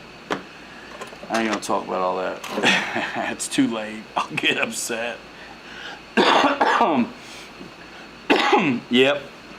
Yeah, so man, it's not happening though right now. So it's someday. But I got a chassis. Look, they sell Red Cat here at Big Go, so I'll probably get one at cost if I need to do another one.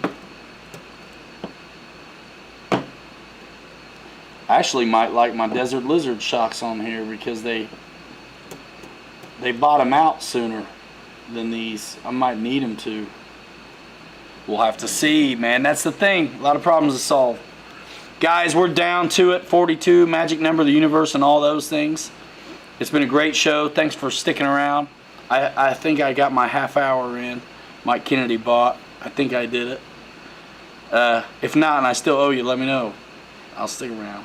But I think it's that time. It's 12:15, guys. 3-hour show.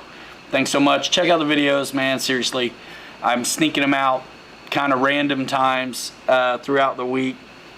If you've got the wherewithal to handle the baloney on Facebook, check out RC Pilots Lounge Facebook group. There's no baloney there. It's all RC.